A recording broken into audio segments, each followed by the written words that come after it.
the Dent Slayer, Matt Boyette. Thank you so much for being here. She's smooth, boy. So I took a L today. I failed at something. So maybe y'all can help me with my process, but like if I have a customer who is calling me to schedule, I kind of go, you kind of go through this whole thing where you tell them how much it'll be, and then they say, okay, let's do it. And then you say, how about this date? And then they say that works or that doesn't work, right? And I'll get caught up with something like right after they say, okay, yes, I'll do that date. If I don't immediately put it on the calendar, and I'll be like, oh, I'm busy, I'll put it on the calendar in a minute. Sometimes I'll forget, and then I'll book another person at that date and time. So I did that today, and the guy that didn't get put on the calendar called me, and I totally forgot. I totally dropped the ball and didn't. He's like, "Hey, are you still coming?" And I'm like, "Oh no!" And Your heart sank instantly. Yeah, and I haven't totally dropped the ball like that before in 2 years, but I've kind of double booked and remembered and had to call him back and say, hey, I accidentally scheduled you with someone else. I need to reschedule you. And the guy before was really mad, and there was no appeasing him. And this guy was mad too, which is, so what I just said, listen, I'm so sorry. This is what I accidentally booked 2 people at once, and I didn't realize it. Inexcusable. I apologize. Do you want to reschedule? And he was like, no, thanks. Had your shot. Yeah. And I'm like, yeah, I get it. Because if I kind of made time for somebody and they didn't show up, I probably wouldn't reschedule them. Are you using Google Calendar? The calendar, it's the calendar that, I think it's Google Calendar. Is yeah, it yeah, mobile it's tech? Google Calendar. No, it's Google Calendar. Okay. But it's like whatever I use, I have to put the appointment in there. So I really don't know if I could do anything better. The tools that I use for that, I mean, because that's the hard thing is, so I would say for me, like if you can get it in text, if you can have like a text message, Yes. that's better than a phone call, because you can always go search. Well, you can always go, like if I just get off the phone or if someone just texts me and I read it and I need to remember to do that, then you can slide it and make it unread again. Right. And then when you get home, I can check my unread text messages. Yep. And then I can do that admin stuff.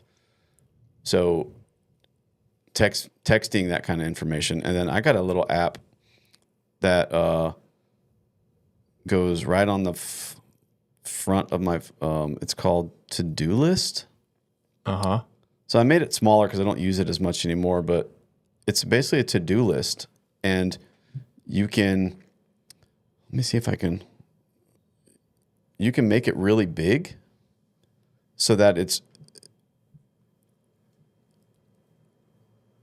that size. It's not showing it right now. And it'll have widget. It's a widget, and it'll have all of your to-dos right there. Yeah, but you got to put it in there. That's here as well. Home screen. You on have my the same phone, thing? Got the list there, so I can see anything I need to see as soon as I pick up my phone. It's there, but I'll screenshot as well. If I've got an estimate and they've said, "Can you email me That's the a good idea. details of when that booking's been made?" But I've got another customer lined up waiting for an estimate. I'm not doing that email right away. I'll forget it. So I'll take a screenshot of that estimate on my phone. When I sit back in the office, open my phone, check the screenshots. That's my reminder. If I don't schedule them, I do all my scheduling for mobile tech. So if I don't schedule you right now, 100% chance I'm going to forget. You're going to forget. So you do it right then. I have to do it right then. Unless it's like a little daunting that I know I can fit in any time because people are going to come here, then I'll just like, yeah, just come by. We'll do it. I don't have to schedule you because even if I forget, it's like, oh yeah, we'll do it right now. It's not the end of the world, but For a shop, though, you can For a shop, I can do that. somebody, if you double book the shop, you can just be like, oh yeah, cool, and then just hustle and make it happen. Yes, it's different. You're supposed to Yeah. be at someone's address, which could be on the other side of town, and you're. So I would say, if someone wants to schedule, you put that. You immediately stop and do that schedule. Yeah. Or make a note, or I'll do the same thing with an email. I'll star the email, but then sometimes you get 30 emails in a day, and that thing just goes way down. I've been pinning emails. Pin emails to the top if there's something that needs to be done there. Is that in Gmail? In Gmail. You can pin it to or the in top. Outlook. Yeah, there's a pin button that's going to stay at the top of your list. Yeah. So one other little thing that I know I do is like, if I'm doing estimates for enterprise, which is we do for here in Jacksonville, they're one of our big clients, and so I might have to go out there and estimate cars, and maybe like I just take the photos, I get the information, but I don't do the actual estimate. I'm just getting the data. Right. Then Data. I'll put it in mobile tech, Right. but maybe I haven't finalized the price and built Sure. it all out. So I will text my wife a picture of the car and say, needs estimate. That's not telling her to do it. That's just Another level another of reminder accountability, of yeah. like, oh, hey, did you? So even if I'm texting her later for groceries, I can see those like, oh yeah, like I need it. It's just tricking myself on how to like not Yeah. forget, leave the clues in places where you're going to remember the clues. Yeah. Yeah. And the first time it happened, I mean, once a year, I guess that's not too bad, because in the same day somebody canceled on me for tomorrow. That happens probably once every 2 weeks, where I text somebody the day before that I'm coming to your house tomorrow or your workplace, and they'll be like, today this guy was like, oh, I'm in Tampa, my bad, I was gonna call you and tell you. Of course he was. But they forgot. But for me, that happens constantly, but it's not a big deal. But if I do it, it's a big deal. It's it's totally different. So I guess this adds to the other. Are you doing estimates? Like if someone wants an estimate from me, I'm going to say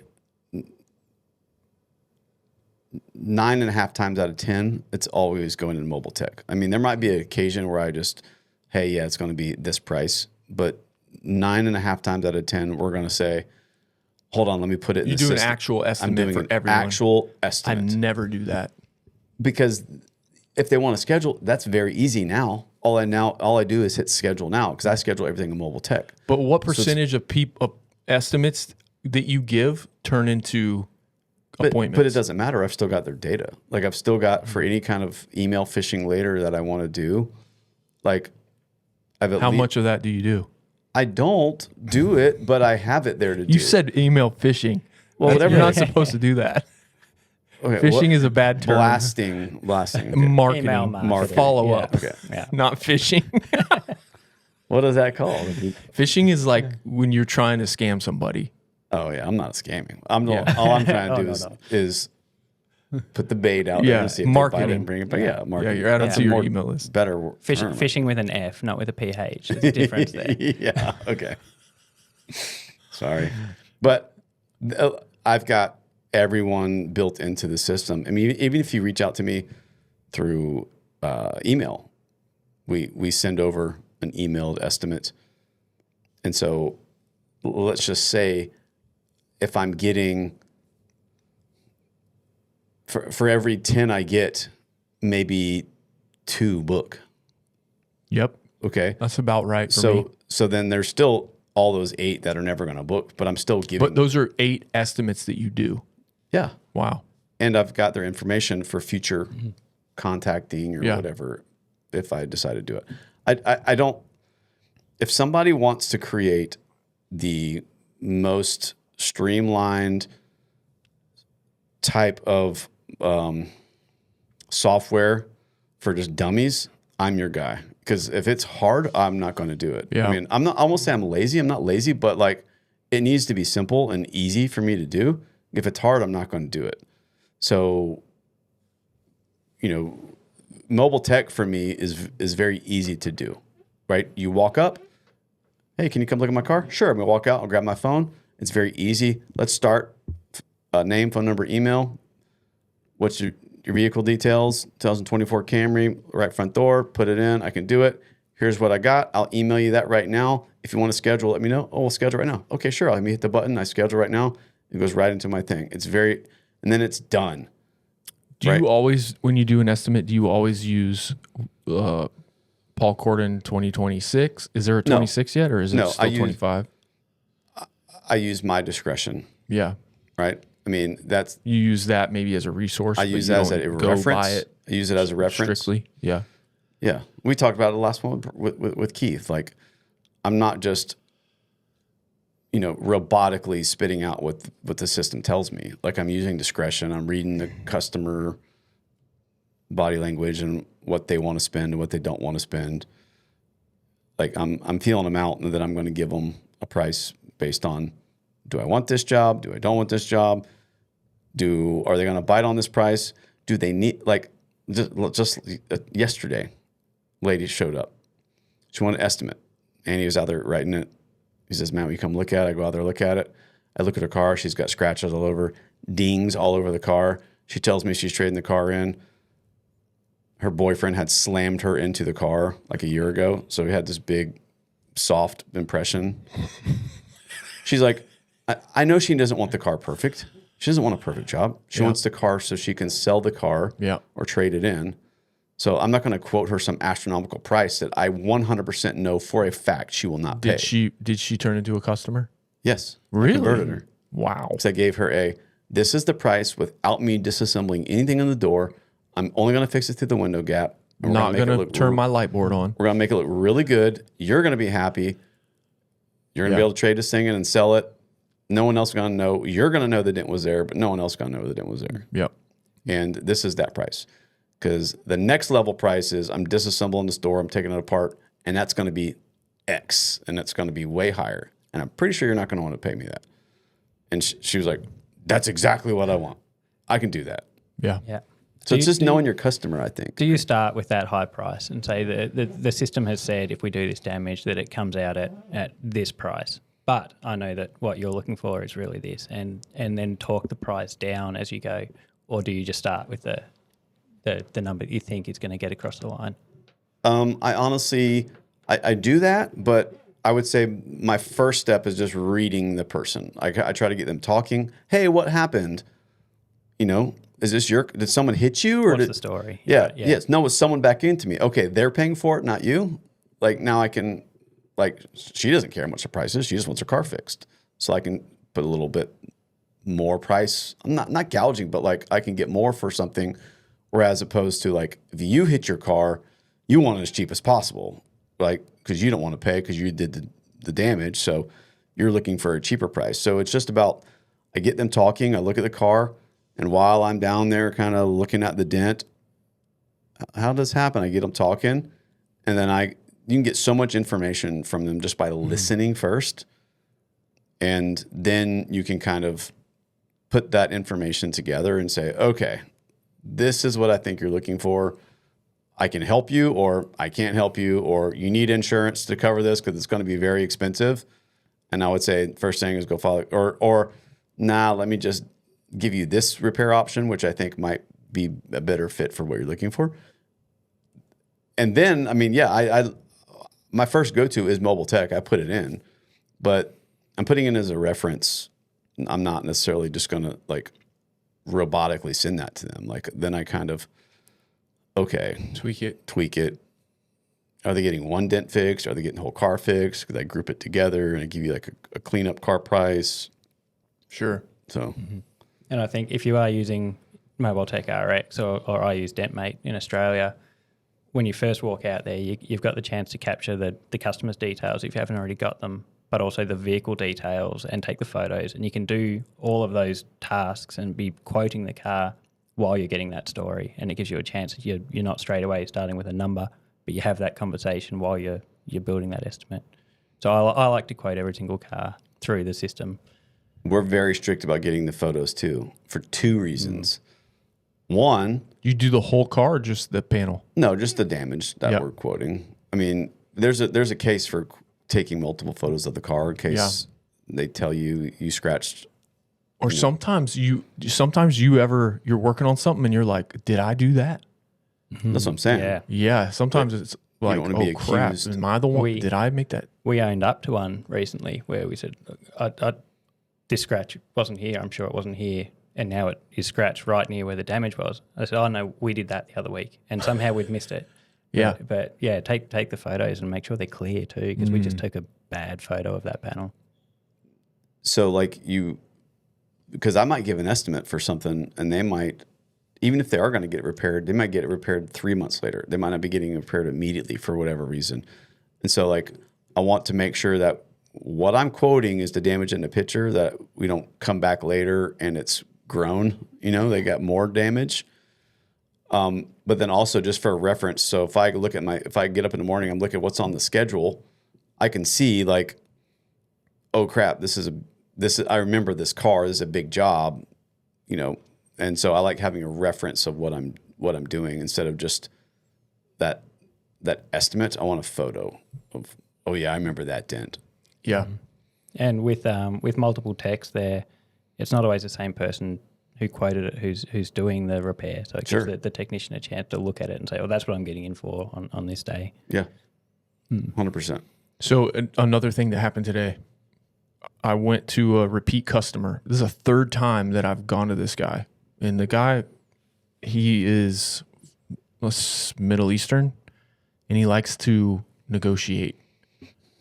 And I see the damage, because this is all for me over text, right? He's sending me pictures, and I say, hey, this is $400. A tiny ding in the door, and then a little crease at the bottom with a lot of smile on a Ram front door. And he says, okay, schedules and everything. And I know when I get there, he's gonna want to negotiate. And I don't even want to do this guy's dents anymore, because I hate that how he does this. Because in some people's cultures, that's kind of built into the process, right? But with us, like, this is the price. Like, I didn't double the price thinking we're going to negotiate on this. So I'm like, if he tries to negotiate, I'm just going to walk. And I'm not, because I'm over this guy kind of. And he's always happy at the end, but like, I just don't fit into that back and forth. And I don't enjoy it. And so we didn't discuss the price. And I said, oh, by the way, $400 is going to be the price on this before I started. And he's like, oh, okay, well, why, this is way more than last time. Why 400? And I'm like, well, because you negotiated me down last time. You're the only, and I do this all with a smile on my face, right? I'm kind of laughing. I'm like, well, dude, you negotiated me down. That's why it was cheap. And he's like, well, blah, blah, blah. I'm like, listen, I'm not negotiating with you anymore. This is the price. If you don't want to do it, like, that's cool. And I'm kind of laughing as I'm telling him this. If you don't want to do it, you can shop around. I'm like, you can get someone to do it cheaper if that's what you want. But I don't build any extra into the price to negotiate. Like, nobody else negotiates with me, so I just give the price. Yeah, right. And he still kept pushing, because that's just what he does. And I kept saying, I was like, I'm not doing this. And I was like, I almost said it and it kind of ended, but I was almost going to say, listen, I'll do it for whatever price you want, but we're done. I'm not going to come back. I don't enjoy this. Like, I have people waiting that are waiting like 2 weeks for me to fix their dent. Yeah, that it's someone wants. They're not gonna negotiate the price with me because I'm giving them the best price up front. I think through probably most people's careers that they've started probably way too cheap, and as their career's gone on, they've been able to bring the prices up.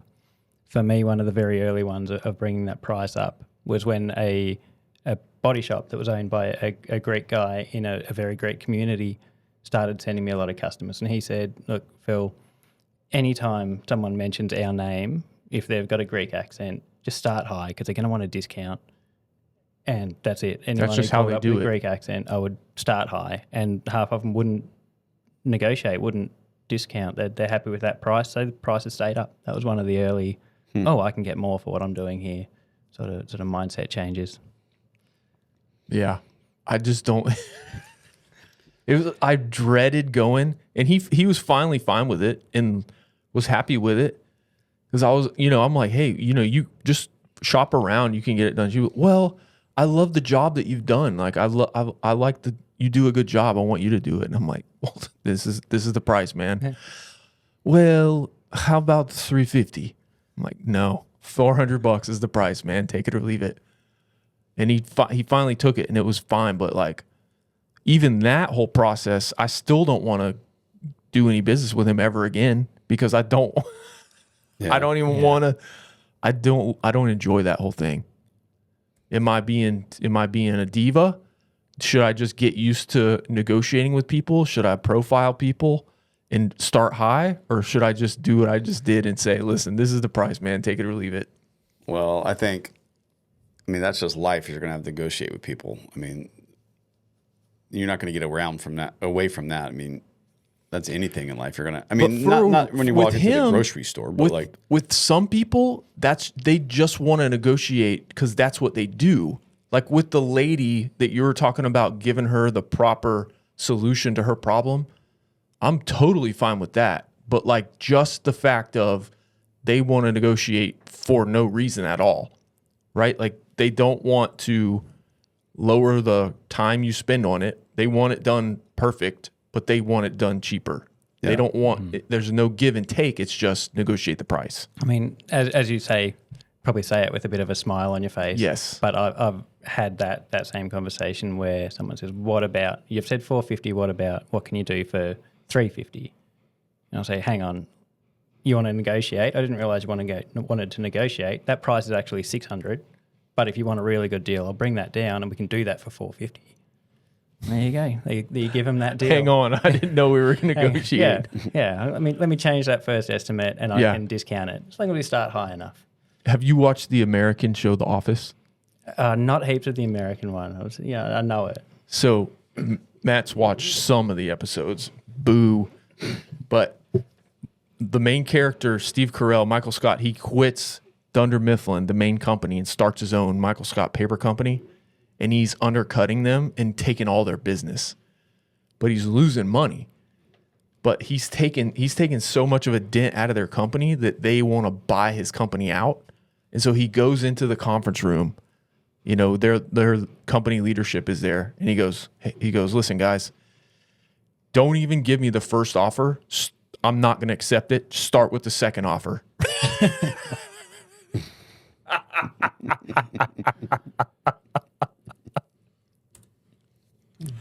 That show's so you got. I can't believe it. I love that show.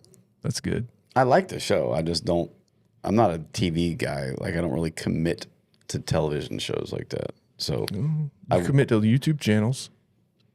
That's not committing. Yeah. I subscribe to YouTube channels and I watch them when I have time. But like, I bet you learn something off the YouTube channels. It's a difference. You learn how to laugh if you watch The Office. Yeah. Usually what happens if I go watch TV, my family will attest to this. I start watching previews and I just never watch anything. I get sucked into previews. Like I love watching previews or trailers. You've always been a full cable guy where you pay for the full package of cable channels. You. When that was a thing, no, we don't pay for cable. That's what I was going to ask you. No, so you don't have Home and Garden TV. Well, I have Samsung TVs that are smart TVs. But you don't have you don't pay like $200 to get all the channels on your TV from the cable company. No, I used to. Yeah, I remember you were want a big cable guy to all that stuff. But when smart TVs came out, like that changed it because it's all free. My dad was paying. It is. It's built. It's not free. Yes, it is. It's built into the television. Now, not Netflix and Amazon. I can't watch The Office for free. Those are account-based. Well, you're just watching. What are you watching? Temu TV shows? No. So listen, if you buy a smart TV, it has built-in channels like their own. There's probably a couple hundred channels that are going to have like basic lawn and garden, basic like so automotive. Timu HGTV. Dude, this got Bob Ross, Little House on the Prairie. It's got all the cooking shows. It's got like the hot rod TVs. So like it's PBS. got the news. I don't watch. You're PBS. talking about. It's just You're talking television. about digital antenna channels. It's what I have right here. I can watch Axemen, Ice Road Truckers, Mountain Men. on Samsung TV. Yeah, you So can, It streams When you you're go and saying? stay in a hotel It's just room. internet. Right. It's streaming. it's streaming. Okay. I don't have here in my shop. I have zero cable. I have internet TVs that you hook to the internet, and I have access to 200 channels that I don't pay for. And So it's on a Samsung TV. Yeah, whatever TV. So I have it on my Samsung TV. yes. Okay. Whatever TV you have, You'll have to come give me a tutorial. I'll show you when Then we me leave. It's after right there in that. my shop. It's just built in. Okay. Now, again, if you want to watch Stranger Things, you got to rent Netflix. Okay. If you want to watch yeah. specific things, so like my dad was buying. My dad used to do Dish.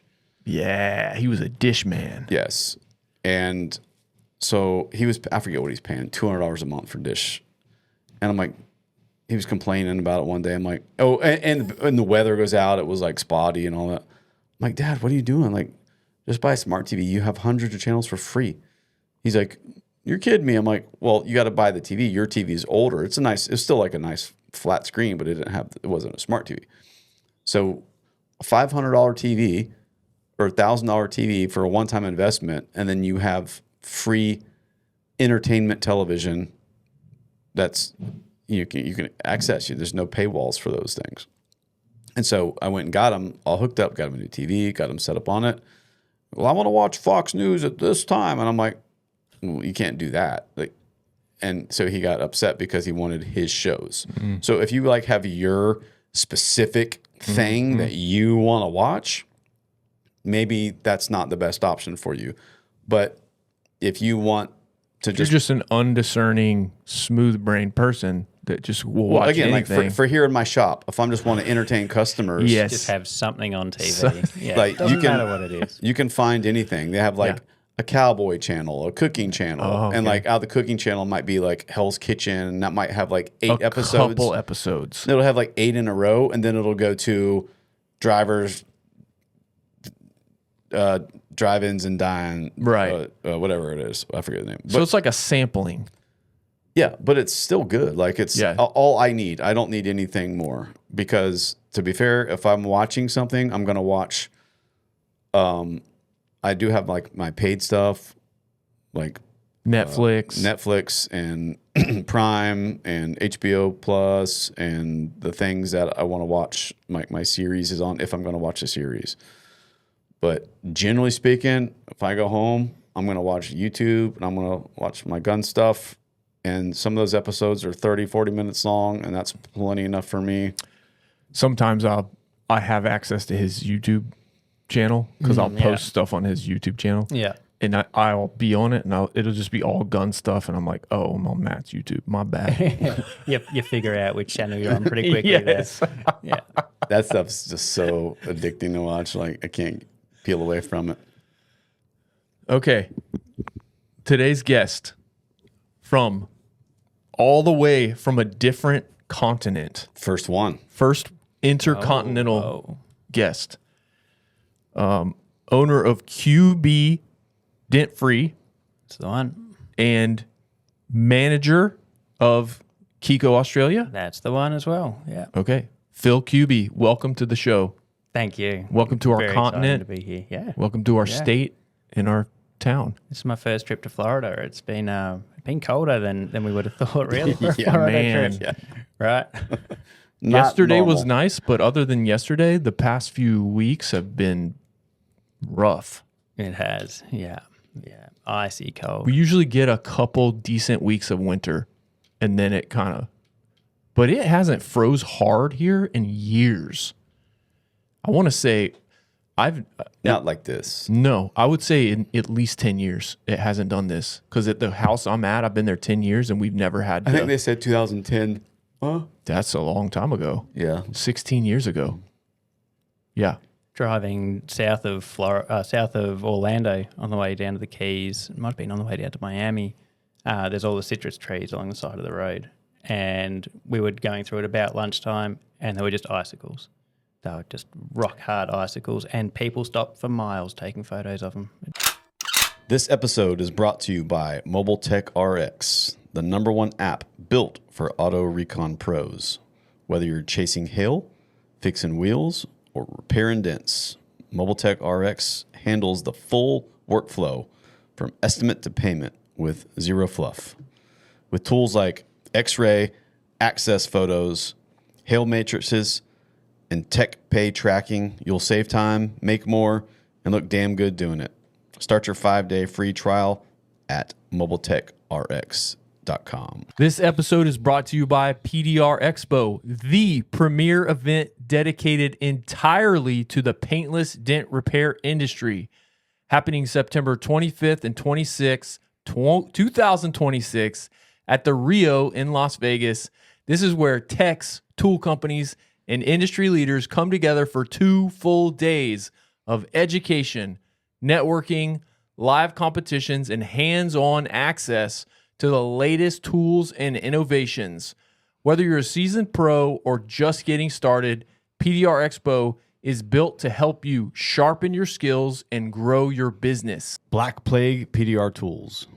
We only partner with sponsors that we believe in and products that we use. Black Plague PDR. Since Keith started making tabs years ago, we've been fans. Black Plague dent and crease tabs are part of our daily kit. They hook up, pull hard, and last a really long time. Find them at deadrattabs.com. And even better, come see Keith at MTE this year and check out some of his new products coming out, including the super straight tabs and his micro tip set.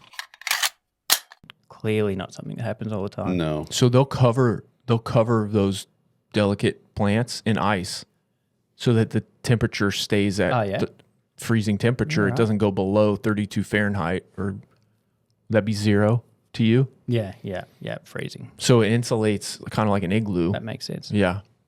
So I know they do it with strawberries. I don't know if they do it with citrus, but that would make sense. Freezing temperature is not a problem in Melbourne. Really?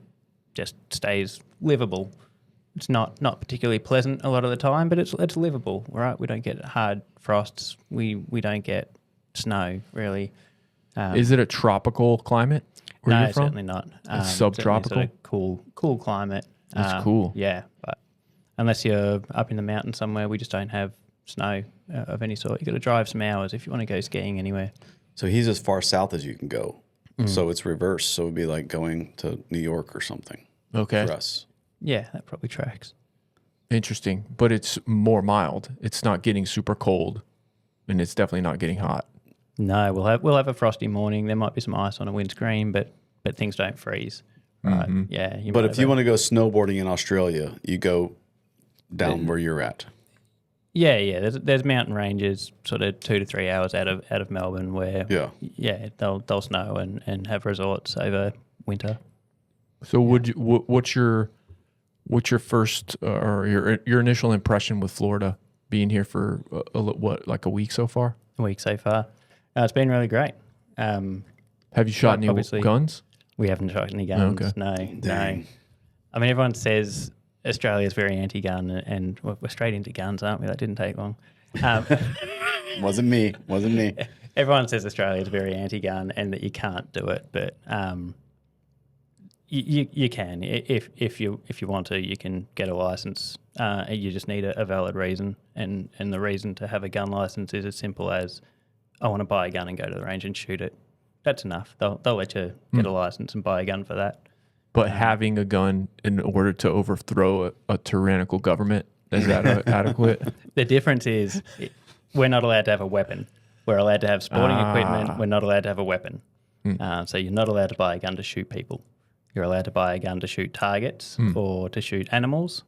But if you want to buy a gun to shoot people, no, absolutely not. You put that on your application, you're on the naughty list. So when you think about us, where it's just standard for us to think, oh yeah, of course we have guns. Of course we're ready to kill somebody if they break into our house or something like that, is that totally foreign to you? I mean, the whole world's grown up with American culture. We watch American TV, whether we pay for it or not. So I mean, we get it, right? It's not foreign. We're just so exposed to it that it becomes normal, right? Is it cool to you or is it silly? Like, or let's say just the average Australian. You got to tiptoe around guns on an American podcast, don't you? No. No, you You could say, No, look, be honest. I see the cool factor in guns, right? Yeah. I love fishing and outdoors, and we'll go shooting pigs and foxes and rabbits and deer if we get the chance, goats. So yeah, there's that, like, the guns are cool type of thing from when you're a little boy, right? You grow up shooting guns, and I'm probably not allowed to say it now, playing cowboys and Indians as a kid. You can say that here. Yeah. I think boys never grow out of that, do they? No. Always want to play cowboys and Indians. Yes, we do. Yeah. So there's a cool factor to it. Absolutely. Yeah. Yeah. It's cool. Yeah. Man, how did bring us back? You grew up in Melbourne. How'd you get into PDR? So I grew up halfway between Melbourne and Adelaide. Do these words mean anything to you, Matt? I'm going to have to pull up exactly. Google Maps. So so we've got Melbourne, Victoria, right down the bottom end of Australia. The next state over is South Australia. So Adelaide is the capital of South Australia. You can bring that up on the map, and we'll see there's a tiny little dot halfway between those two cities. You'll have to zoom in a long way to see it. It's a town of about 3,000 people. I grew up there. A wheat what's it farming called? family, Nill, Nhill. Right there near Adelaide. Sort of. Kind of. Okay. Middle of nowhere. So very dry, Wow. very flat. It's wheat country, wheat and sheep country, and spent certainly the first few years of my life there. And growing up in a town like that, I think you take the boy out of the country, but you never take the country out of the boy, right? So did you grow up like on a farm, or were you like in the town? So first few years of life on the farm, it was a generational family farm there. I think it was my dad's side of the family going back 4 or 5 generations. So it had been passed down sort of father to son for some number of generations. When I was just a kid, Dad got sick. And so I was about 8 or 9 years old. He got leukemia, and they took quite a long time to figure out what the problem was there. And when I was 10 years old, so 1998, he passed away. And we then had sort of no Kube male on the farm. So I'm the middle of 3 boys. I was 10, older brother was 12, younger brother was 8. So Dad's parents moved back down onto the farm. We built a house in town and moved into town there just a couple of years after. So went from farm kids to town kids in that sort of late primary school age. Wow. What was that transition like for you? Country towns, farming towns, rural towns. You're either a town kid or a farm kid. As a 10-year-old boy, switching between it, you sort of land somewhere in no man's land there. But the adjustment was all right? You get used to it, and again, sort of feeling very at home on the farm and in that rural setting out of town, but being placed in the middle of town where you can't have your dirt bikes and your go-karts and toys like that. I mean, it's a change, but again... And you just lost your dad. Right, it's a big change. But you could still go visit your grandparents out there periodically? Yeah, and right, the very next farm over, was about 1 kilometre from where we were, they had 2 boys that were the same age as us. So we were very, very good friends with them, and we'd go out and see them. And obviously friends at school, would go out and have sleepovers and ride the dirt bikes and shoot the guns as kids and do the farm experience. So you're more American than you are Australian. You grew up on a farm shooting guns. Right. Yeah. dirt Yeah, bikes. right. That's right. pretty cool. Yeah. That's pretty American right there. That's Yeah. more American than me. No, it's good. But moving into town as someone sort of going into the early ages of high school, or year 7, 13-year-old, what do you call that here? 14 is when you would start high school, I would say here. Yeah, all right. So similar. We have grade That school, sort middle of school, age. high school. Yeah, so end of middle school, I guess, to go hang out in town and see friends and be able to walk to someone's house. That's kind of cool too, right? So it's not Yeah. a bad age to be swapping between there. Mm-hmm. Okay. So you're growing up. How did you end up doing PDR? So end of high school, Mm-hmm. you go and you go to university. Like everyone does? I was a relatively high, like very high performer at high school. Mm-hmm. So you had good grades? Yeah. I was, if I enjoyed the topic and I enjoyed the person who was teaching it, that's it. I'd be all over it. If I didn't, then I would not be interested one little bit. I would not pay attention. I would barely even be in class if I could get away with it. So my report card was A's or F's. Wow. So if I wanted the A, I'd get it, and I wouldn't stop until I got it, but I would spend the other classes studying for the classes that I enjoyed, right? Yeah. Yeah. So very much A's or F's. Mm. My mum was a teacher at the school, in the high school there. So she would come home and we'd have school sort of political discussions, and we'd talk about how it's a very country town and the grades for the school matter, right? Government school, so the better grades you get, the more funding the school gets. Do you call them government schools? We call them government schools. Wow. They're owned by the government, state government in You this don't case. call them public. Here we call them public schools. Or public, yeah, both of them But work. people, more conservative people, in the past 10 years have started calling them government schools. But it's kind of a dig. So my partner Amy's in construction, drafting and engineering. And a lot of her projects are schools, and they're government schools. So she comes home talking about government schools. That's probably where I pull that. I like it. I like calling it that. But, I knew that it was very important for the school to have a student who performed very highly. So I performed very highly, and that let me get away with doing nothing. And I was a little bit of a ratty kid, as far as I had the attitude that I knew better than everyone, and that what are you going to do about it, because I'm your best performing student and you can't suspend me because I'll miss class and I'll fail, and you can't afford that. So I made the most of that, and was a bit of a smart pants towards the end of high school there. He just played the system. That's all he did. Exactly it. I'd sit in front of the principal's office after being kicked out of a class, but I'd be studying out the front of the principal's office. So when he walks out, I'm busy here. Can we get this over with? And I'll get back to the next class. But I didn't have a clue what I wanted to do after high school, because I very much enjoyed learning and these handful of subjects in particular. So we had a book, like a phone book, that had every single course at the major universities.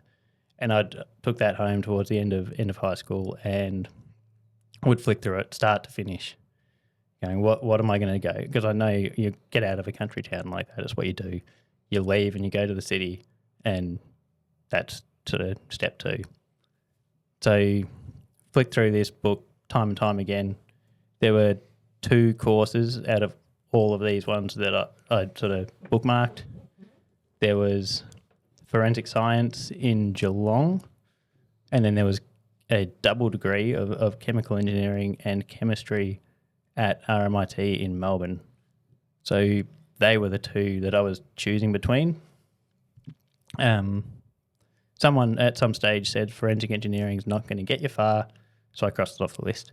So I went to RMIT down in Melbourne to study engineering. So finish high school, a couple of months later, ship off to the city. Big change. Yeah, big change, right? New people, new freedom, right? About as how an many 18-year hour old. drive from your hometown to Melbourne? 4.5, 5. Okay. Yeah. Were you living on campus, or did you get a place by yourself? Did you have a roommate, or? So we grew up very sort of fairly traditionally Christian. Dad was a lay preacher. His dad was a travelling minister. He flew light aircraft around the outback as a minister. So we stayed at a Baptist college. There was a student housing run by a Baptist church. It was pretty well located for where we were. We knew the people who ran it, and basically just walked into a spot there. So I stayed there. Wasn't exactly the experience that you might think of as being a Baptist or a fairly Christian college. It's a whole bunch of people have been brought up quite religious, or their parents were, and maybe they weren't anymore, and set free in the city, right? Yeah. Yeah. So it was a good experience for the first year, or it might have been the first 2 years when I stayed there. So a bit of it's off-campus student housing. It was good. Okay. So how do you get to studying engineering to do PDR? So next step was much like high school, where I perform very, very well when I want to. Towards the end of the course, things were looking a little bit less interesting at in class, right? We had quite a good pub across the road from the campus there, and they do really good lunch deals, and then they had really good afternoon beer specials, right? And as time went on, people started looking at their career aspects afterwards and talking about networking, and if they do this course, then they get to do this career. And all of these careers were design, sit in an office, work behind a computer. And every single conversation around career did my head in. I'd glaze over and I'm not interested. And so along those lines, you end up losing interest in the courses. So I stopped going to courses and thought this is probably only going to end badly.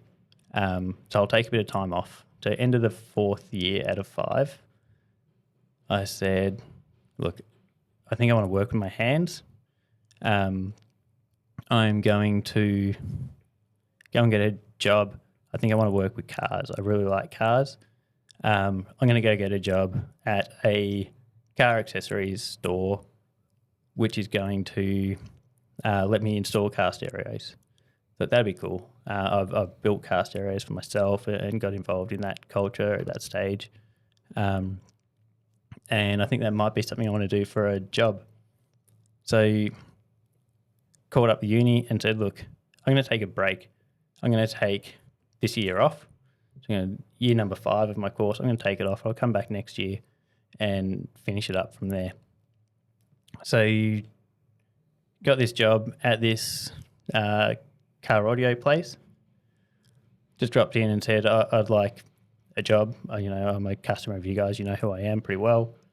I'd like to spend a year, maybe more, and see if this is a career for me.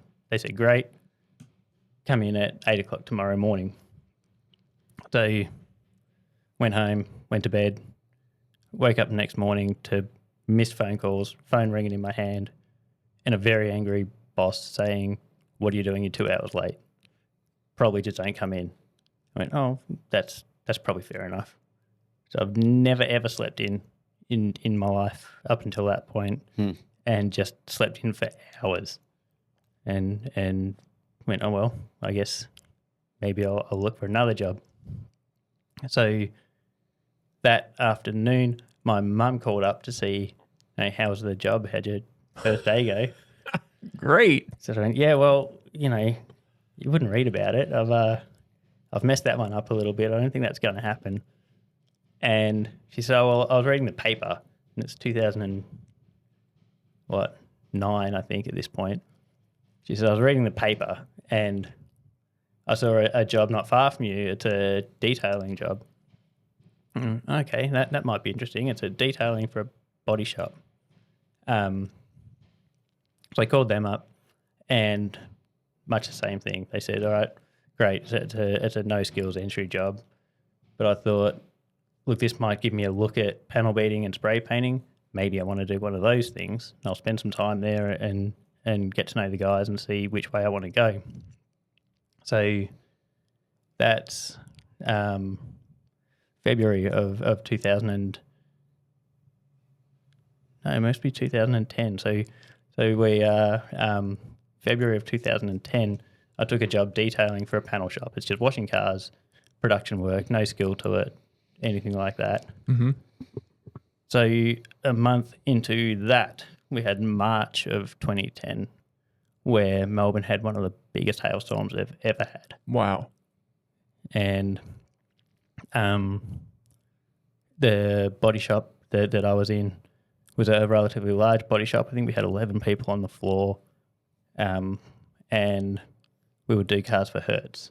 So Hertz rental cars had, I think, 1,200 cars at the time. Pretty much all of them were damaged. We had a company contracting to do our hail work. They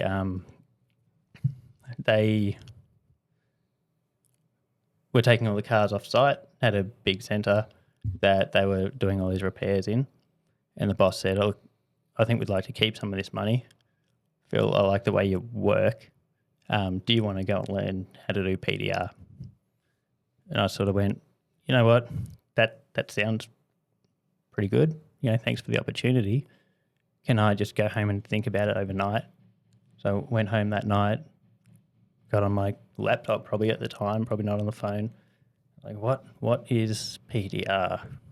Right. So I started looking at YouTube videos going, oh, this is cool. I didn't have a clue what it was. How old would you have been? 2010, so 22, I think, 22, okay. 23. Okay. Yeah, never heard of it before. I vaguely knew that it was happening, but it was happening off site, and I didn't know what it was. But said, sure, I'll go and learn that. And so storm happened in March. In April, I went and spent a couple of weeks in Ballarat, which is sort of the next town over from Melbourne. Are they thinking that they're going to send you to learn it? You're going to come back on this same storm and make money for them? So this storm, and people might remember it because it was huge. We were doing... Did you go to this storm, Matt? No. What was the first year you went to Australia? 15. Okay. Yeah. So Brisbane. So I remember some hits from this. We had broken glass and things like that. We had broken sunroofs. I remember we had one car that was parked in a carport with like the fiberglass roof. It had smashed through the carport roof, smashed through the windscreen, and then smashed through the dashboard as well. So these things were trash. They were new roofs and bonnets on everything, conventional everything. So day one out of training, try and save some rails is what I'm into. And we're 2010, so I'm using like Worth red tabs, like the purple ovals. KECO had just come out with the dimple tabs, so I got some of those from the trainer as well. But yeah, day one in the body shop trying to save panels is what it came down to. With like Walmart glue, or you probably don't have Walmart. No, have we Walmart? had Worth glue. We had Worth, and we had a black. Did Dent out do a black? What was the black glue we had? They did. It was do popular. Black. I don't know yeah, back then if they did, but A black and a red. we had Was Dent the out black red more pretty like early. more pliable? The black. I think so. I used to Yeah. love The some shop black glue. ended up buying Worth glue. Like we had the Worth acetone, it might have been in a tiny little spray bottle, and denatured two alcohol. types of Worth glue. One of them said you have to keep it in the bag sealed. You can't let any air get to it.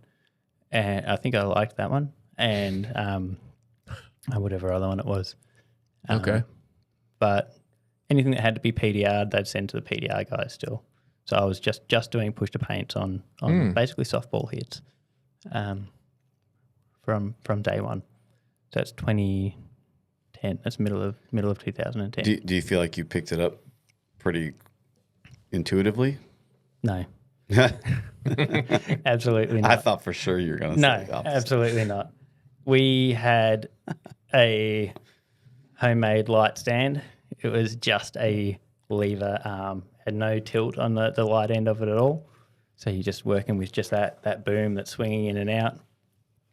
2 fluoro lights, a yellow Perspex board with 2 black lines painted on it. Sort of 2 lines, maybe an inch across, with maybe a 1 inch or a 1/4 inch in between on this yellow board. Hold on, that was the shop you were at, or where they trained you? That's what I trained on, and that's what I got from the company that trained us. Do you want to say who it was that trained you? Dents are us in Ballarat. Okay. Any local guys near us in Melbourne, at least half of them have done this training. They'll know that light inside and out. He used that light for years and years. In hindsight, how was that training?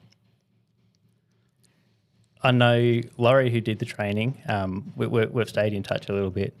He was very old school back then, and he sort of stayed a little bit old school. It was not flash, right? No idea where I was pushing any of the time we started. Would you doing say these it was repairs. not what? Not very good. Okay. It was not. It But was what word did you use? Flash? not real flash. Flash. Yeah. No. But no, I had no idea where I was pushing at any point. During the whole training.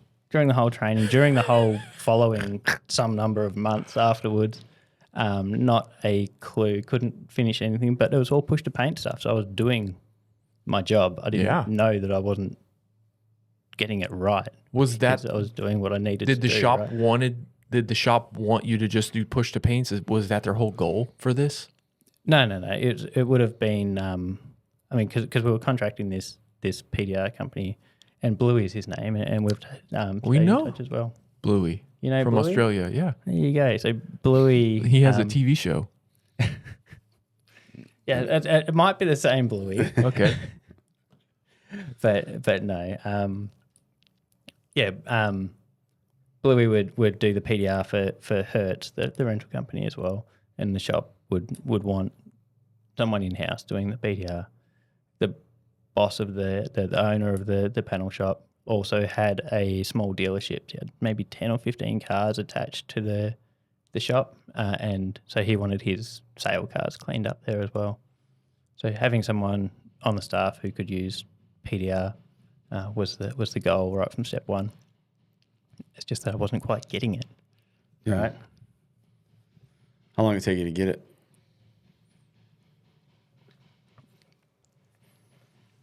So I remember, and since I've started doing some training now, this is a story that gets told a little bit, but I'll talk about when you get it and the levels of when you get it and the plateaus and the peaks of that learning experience where certainly for me, and I know for a lot of other people, while you're learning, you feel like you're getting nowhere, and then a piece of the puzzle will click.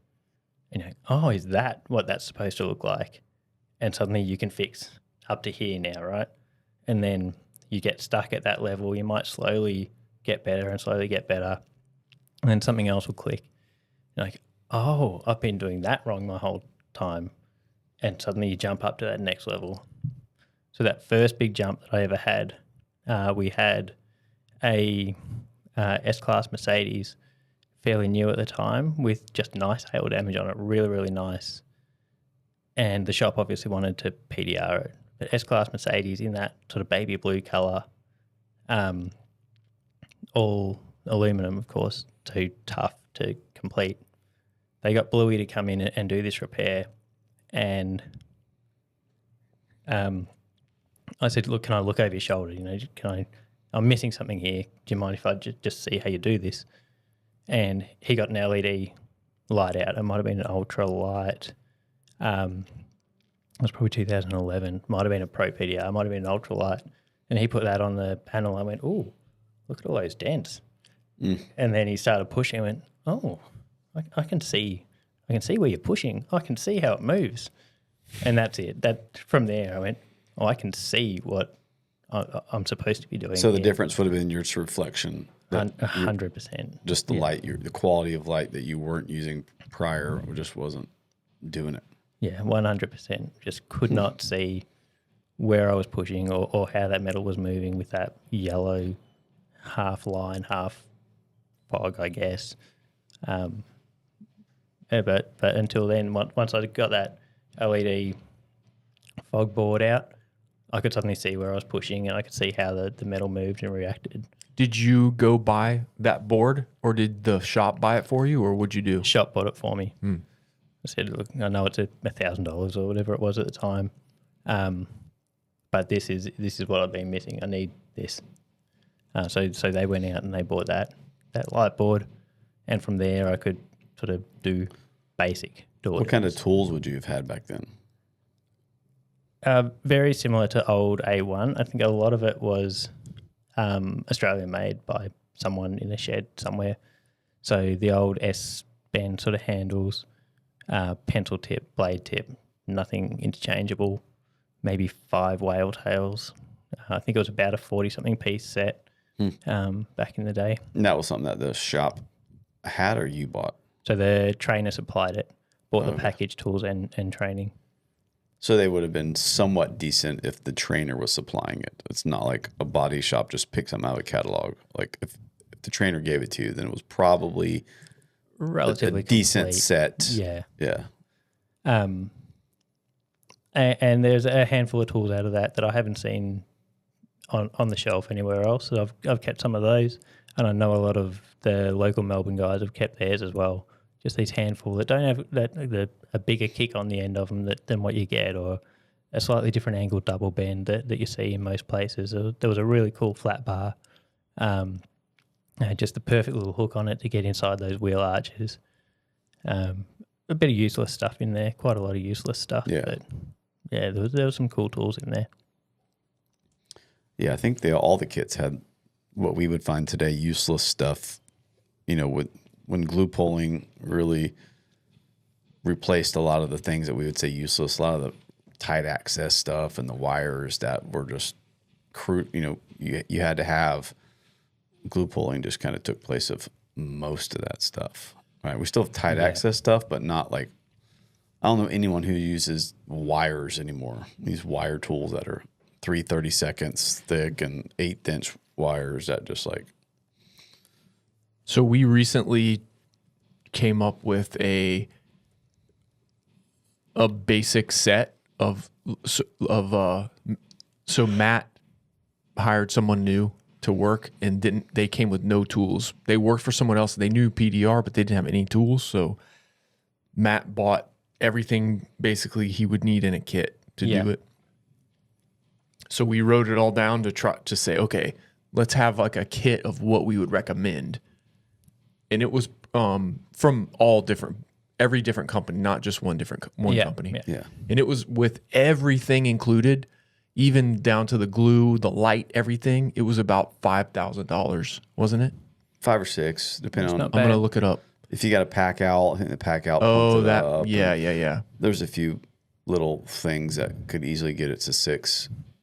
See, when I've put together kits for people now who want to get into it and want to start a business, so not just a practice set, but people who want to do it for a living, that tends to land around 10,000 Australian, which sort of translates. That's about $5,000. Yeah, I mean, like this guy that came to work for me, he obviously was trying to do it for a living. We have a lot of the other stuff that I have a big shop with lots of tools, so Right. he didn't have to have a bunch of stuff because we have it here. But it's like, if you're going to go do a wholesale account out mobile, you got to have A, B, C, D. You know, you got to have this stuff, right? You can get away with not having some of that stuff because we have it here at the shop, but you got to have these essential things. And so we try to, and I also try to build it where guys can like grow into it later. So like, build it with quality stuff. Build it with quality stuff. Interchangeable tips and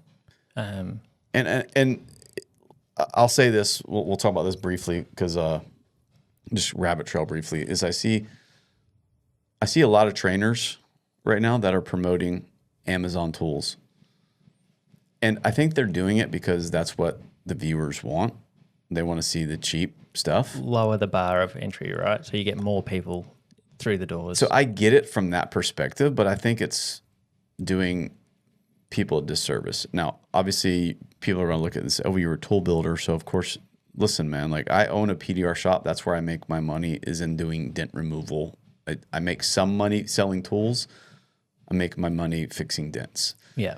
So I'm not all in about just buy my tools because I'm going to go sit on my yacht while you just swipe your card on dentslayer.com. That's not how this works. So, but I do believe in buying quality stuff. If you're going to invest, if you're just a body guy who wants to do this part-time to tinker around, or you're 70 and you want something to do in your garage on the weekends, buy the Amazon stuff if that's what you want to do. Buy 3 rods and 2 whale tails. Like, and okay, go for it.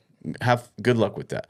But if you are doing this because you have any aspirations to like do this and make money at doing it, then just avoid that stuff, because that's stuff that's wasted money in a year. Like some of that stuff is going to be junk. It's like, go ahead and buy a couple good things that you can grow into later that will stay with you your whole career, like a good double bend or a good straight rod. Like, we have a good list of some stuff that you will use for the rest of your career. You're never going to outgrow that. You can buy a couple things that will get you far, that are good quality things that'll get you through all the training you want to do.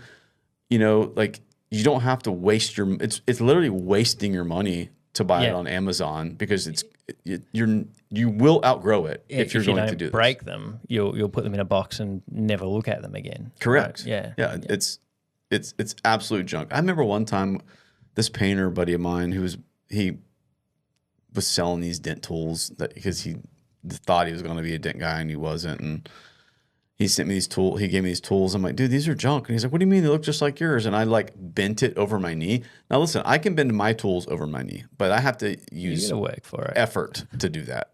These ones just bent. And I'm like, man, like this is the difference. Like there's a difference in the quality, and some of that stuff, without getting down the copying side of things, which I'm not trying to go down, but just going down the buying cheap Amazon tools to get you going. If we're just talking about that topic, like I think you're just wasting your money. The only reason I would say it's not wasting your money is if you're not convinced this is something you want to do. Yeah, that's it. And it's like, I just want to experiment and play around on the weekends. Like even then, I'd say buy 3 Dentcraft rods and a whale tail. Because if you're using Amazon tools and messing around in front of the TV at night, you don't know that you can't do this because the tools are rubbish. Maybe you can do this if you're using decent products. You're sitting there pushing and saying, well, why is the tool bending? Why can't I make this thing move? Even if you are just practicing or playing or giving it a test run, do it with decent quality tools and at least give yourself every chance of success with it, right?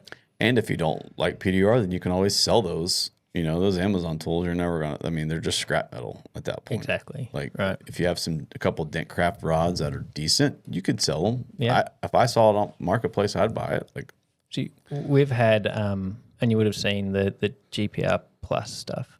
That if you get that GPR Plus cart and the tools that are on that, it comes with a bunch of the accessories and the hangers and hammers and knockdowns and things as well. That it's not really what it was designed for, but that works quite well as a beginner sort of standalone.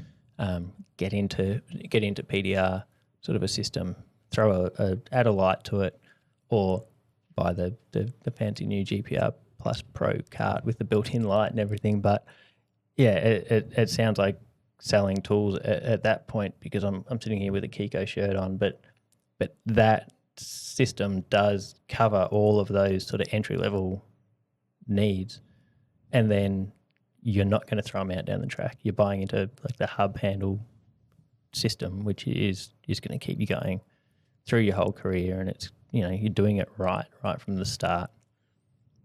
Yeah, I found that guys who are getting into it, I mean, it's already a niche industry, and it's a very it's a hard skill set to learn, to navigate. And then you get into like, where do I buy the tools?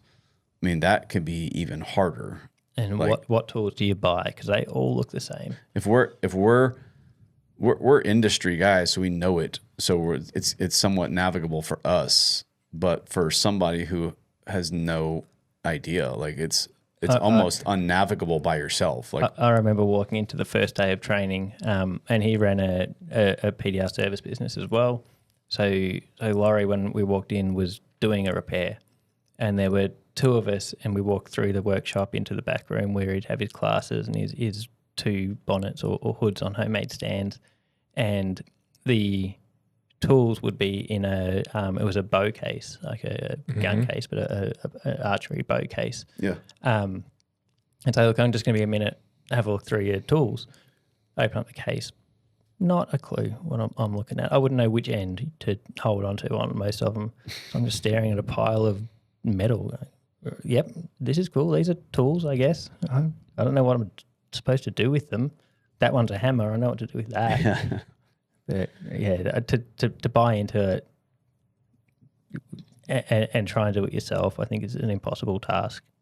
Oh yeah, it's. I mean, if you have no direction, like you're just gonna waste your money, and you know. So we try to get, like, if guys come here and they have, usually guys that have come here for training they're committing because they're paying me for training. So that's like, wow, okay, this guy's somewhat serious. And so then we can start the discussion of, you know, what are you going to do with this skill set now? You're going to go chase hail? You're going to do dealership stuff? You're going to do retail stuff? Or are you just going to mess around on the weekends? You know, I had a guy that reached out to me last week. He's like, I'm 68 years old. I travel for work, and I just want to be able to fix a couple dents in the RV park where I stay, because he takes his RV. He's like, I just want to make some side money traveling and, you know, fixing a dent here or there.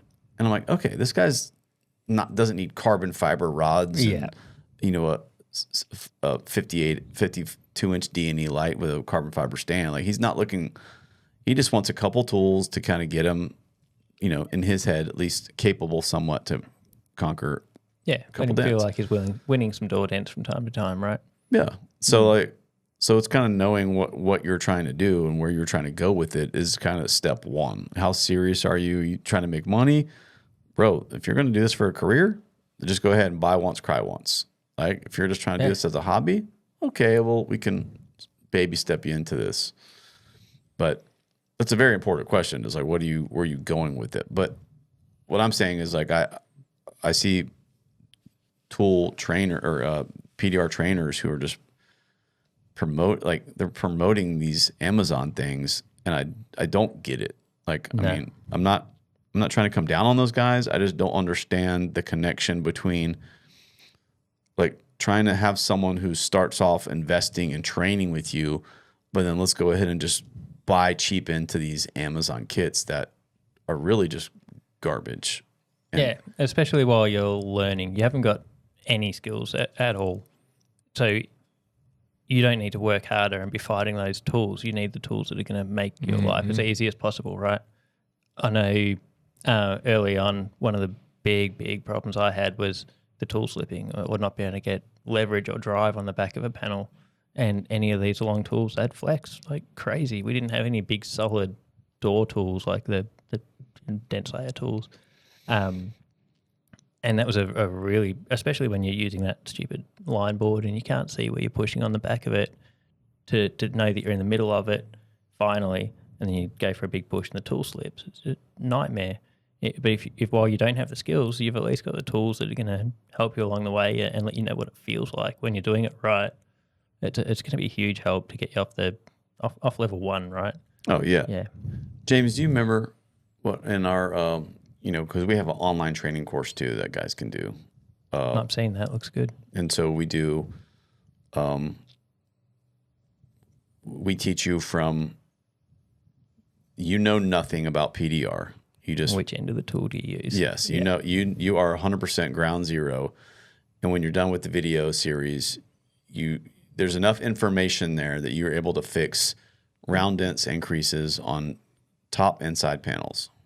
Now, that doesn't mean you can do that after you watch the 19 videos. That just means the information's there. You got to put in the work to get there. Yeah. But we also go through and we give you a list of tools that. What was the basic get started? I just added it all up. So the basic just to start learning, We're talking about like $884. Yeah, right. We're talking about to sit at home and practice. basic A1 stand. so go tell us what that is. Tell me Okay. the breakdown of what Sure. that was. $884. So and there's some good stuff in here. Yeah. We kind of give A1 stand $265, or you could buy the Carbon Tech for $12.99. It was at the time. If you So don't fully commit. $265 for the A1, 2 ratchet straps, $7 each, or we say DIY paracord and S hooks, VIP leverage hook, $34, a King Slayer severed, $129, 3 tips from Dentcraft. Which tips are they? Actually, so 2 tips, a B1 and a Yeah. B4R. So a soft and a Yeah. sharp, and we said in a 2-inch extension. This is just for learning. Yeah. Your standard hammer, soft red and yellow, a VIP 2.0 knockdown, sharp Yep. tip knockdown. That's it for knockdowns. Oh, yeah. All right. Only knocking down highs, And a mini right? light. Yeah. And then that's it to learn. So some stuff that you can keep that you would continue to use. Yeah, that's nice. that's the severed right there. I mean, we start you with that because like you It's don't need solid, a right? double bend. I mean, you can extension that and get kind of the same motion out of a double bend. So like Yeah. so that's why we didn't start with a double bend because that kind of locks you into that space. 24, 30 inch, 20. I forget what those are. That's We have about what I would point someone to is exactly that. Yeah. If you're pushing on a spare bonnet in your garage, and the light, the PDR cord in light your is shop. most of that cost. How much Yeah. that light is? What 50%? $354. Yeah. Yeah. It's almost half So, the cost. but like you said, a good light is everything. yeah, use Absolutely can't. You can't fix what you can't see. Yeah. Guys will skimp on it. They'll come in and buy a mini lifter and some tabs or a handful of rods and say, well, they'll ask for advice. What light are you using? I've got a line board off Amazon. Well, no, you're not going to win. You put all this stuff back on the shelf. You're just going to be no good for you anyway. You have to be able to see what you're doing if you want to fix anything at all. I don't know how Sal Contreras does it with his natural reflections. He's obviously very good at it. But I've tried that and it does not work for me at all. Most beginners are not going to be able to do that. Like No. we're Yeah. trying to create it, make it as easy as possible to just get going. the thing about the light is, in the whole, let's just talk about that briefly, the whole natural reflection that Sal uses. And this isn't against Sal. This is just kind of talking about, because he's the big natural reflection guy. Yeah. Like we would say that natural reflection, of course, wins all, right? Because when you're done with the dent, you're going to pull it outside and look at it in natural reflection. Got it. We'll always check it. Check the final result in natural reflection. 100% Of course. Yeah. But we would say natural reflection is also by nature inconsistent reflection, right? It's not always there, right? Sometimes it's there, sometimes it's not. I mean, good natural reflection to repair something right. with. Of course, there's always a natural reflection, but sometimes it's too bright outside, or sometimes it's overcast or raining outside. Well, you're working on a white car in the sun and there just is no reflection. Yeah, and from a training standpoint, like you can have a consistent reflection, which is what we do with the light. So we try to just make this thing to where I can go to this all the time. It's always there. It always works for batteries charged. And it's like there's no variable to that, right? It's just consistent, always reflection. And then you learn how to fix it in that reflection. And then eventually you know what it looks like in natural reflection. You kind of learn that calibration. But when you're training somebody, you have to give them this process by by how you're teaching them and training them and the terminology. And so I think it's a disservice maybe to try to train someone with natural reflection as opposed to a light, because like they're trying to learn that. PDR is already hard enough. Yeah. It's like you're trying to learn that too. It's like, bro, just start off with a light. It could be my background and the engineering way that my mind works, but and a lot of people disagree. But I think that there's a lot of science to what we describe as an art, and that by that I mean there's a lot of if this then that, like a exact sequence of things that could happen, and black and white. If you're doing this, then do that. If it looks like this, then do that. And that's consistency is exactly that. If you put in consistent inputs, you should see consistent results. But how do you know if you're putting in consistent inputs if you can't see what's happening or you can't see that damage?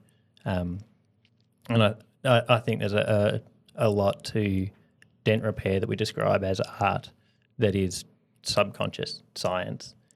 Our brains calculate it and put it together in a way that we don't understand, and we say it's art. We just do it because it feels right, or we think that's the right thing to do, so we go down that path.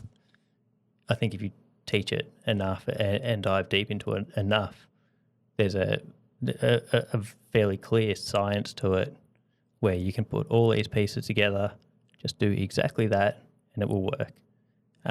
But it starts with being able to see all the pieces and line all the pieces up, right? Especially when you're training. Like if you to take any one of us right now, because we're skilled at what we do, we could probably walk out there right now, open a hood, use natural reflection, and I could probably take this glue tab and we could all fix a dent with it by pushing up underneath it, right? I'm sure 100% confident we can do that. No question. Yeah. But that's because we already know the craft. Like we wouldn't want to start somebody with the wrong tools. Like it's already hard enough. You only get to that point when you master it, right? When you mastered this craft, then you can I can fix a dent with anything on this table, really. Yeah, really. So like there's no limits to that because the craft, like my knowledge of the craft allows me to do that. But that doesn't mean if I'm going to start training my son, I'm going to be like, yeah, just use anything on the table. I'm setting him up. Matter, just push it up. I'm setting him up for failure. And it's like you have to start at this baseline. It's like, okay, this is what we're doing. That's why when we go to this training, you want this consistency and you want this language and you want to set them up with the right tools and all the right conditions and take away as many variables as possible because the skill of PDR is already hard enough. Like if we can just minimize all the variables and all your brain capacity can go to the craft of it, then you're going to be more successful than if you're trying to figure out, all these other things that we throw out. Like that, I think it's almost a disservice to it. And if you listen to Phil's story where he's struggling through this, and then an actual experienced PDR tech comes in and he just watches him do it, everything starts to. But the next day, it's like hyperdrive, right? Yeah. So like the best thing you can do if you're trying to learn this by yourself in a bubble, find a PDR guy that knows what they're doing, and you watch them work, and you're gonna level up. Like at that point, I was probably 6 months in, pushing 8 hours a day, every single day. Probably never fixed a dent. But you were getting muscle memory. You were getting certain reps in, but you were doing it blind. Kind of reps in. Yeah. Wow. That's it. But that is absolutely that first step oh wait, maybe I can actually do this. And that was very, very close to being 6 months in, because it was only just after that when the university called up. So this must have been, August, September, something like that, in that 2010. The university called up and said, why have you failed all your classes? And I said, because I haven't been there. And they said, well, why haven't you been there? And I've been working. I've been at my job. I said, well, you're going to be kicked out of your course if you don't make up these classes. And what do you mean? I'm not in the course. I've deferred the course. I'm coming back next year. They said, no, you deferred one semester. You didn't defer a year. So I then went, okay, can I do this or can I not do this? Which way am I going? Do I go back and beg for my position back at the university, or do I keep going here with this, and do I just make it work? Because now I've got a little taste that maybe I can do this. I can do a small dent. Maybe I can make this work. Is the university system in Australia, is it free to go, or are you paying out of your pocket, or how are you paying for college? The government will sponsor a loan called a HEX loan. For me, growing up where I grew up, very, very underrepresented part of Australia to have people go to university, especially in an engineering degree. And we're in the middle of a drought. So being a farming family still on paper, we'd had a lot of very, very tough years in the farming community. So one of those conditions, being underrepresented, got my course paid for. The other one, being in a drought or something, got half of my accommodation paid for. So that was paid for up to 4 years. So I was just coming up to the end of 2 scholarships and deciding if I go through with this, I have to start now paying to learn, where I'd been on a sort of a free ride up until then. Or I can sit here and do this thing, which I think is pretty cool. So it's time to decide. That's it. That's the one. And yeah, I'd dive in and keep going. I'm for all that, if I don't like something, I won't do it. If I decide I want to do something, I'm not going to quit. I've never, ever quit anything. And that was it. I decided I can do this. It's very, very hard. I don't feel like I'm doing it yet, but I'm not going to quit. I'm not going to walk away and say this is too hard. I'm going to go back and sit in front of a computer for my life. So you, eventually in the shop there, the hail work ran out. I think we got maybe 12 or 18 months out, but as it tapered off, I started having to do door dents and things, and there's just not enough door dents to keep you busy. So to stay busy all day, I started doing basically just push to paints on any type of damage that would come through. And I thought that was brilliant. That every single day was a challenge. I walk in the door. That's kind of cool. Yeah. It's, what am I doing today? It's not just little door dents that I know I can do. You're finding something to do. Yeah. Yeah. So without getting too detailed, how did you get paid? Did you get some kind of salary, or did you get a piece of the job of the car you were fixing? I was on very, very poor wages at the time. So a weekly wage. Maybe I get some overtime from time to time, but at that time it was quite a low, basically unskilled labour sort of a wage. So you weren't getting a piece of the body work of the body man's job. You were just kind of helping them get it better. Yeah. And at that time, I think that was pretty widespread at that time, but most tradesmen were on wages. Certainly everyone in that shop was on wages. We weren't getting no one was getting a percentage of anything. This episode is sponsored by Black Plague PDR Tools. Black Plague dent and crease tabs are some of the most high-performing tabs on the planet. They are always part of our daily toolkit. They hook up and deliver superior results. Also, if you want to repair stretched oil can dents, check out the SB4 Shrinky Box. I have been using this thing for about a year now, and it is an essential part of my toolkit to help me fix stretched damage. It comes with everything you need in one box, and it's super easy to use. Get all things Black Plague PDR at deadrattabs.com, or better yet, come see Keith in his booth at Mobile Tech Expo this year in January in Orlando. Support innovation, support Black Plague PDR tools. Still wrangling spreadsheets and scribbling estimates by hand? Say no more. Mobile Tech RX gives you everything in one slick app. Estimates, job tracking, QuickBooks integration, and more. It's built to help recon pros work smarter, ditch the admin grind, and get paid faster. Start your 5-day free trial at mobiletechrx.com. This episode is brought to you by PDR Expo, the premier event dedicated entirely to the paintless dent repair industry.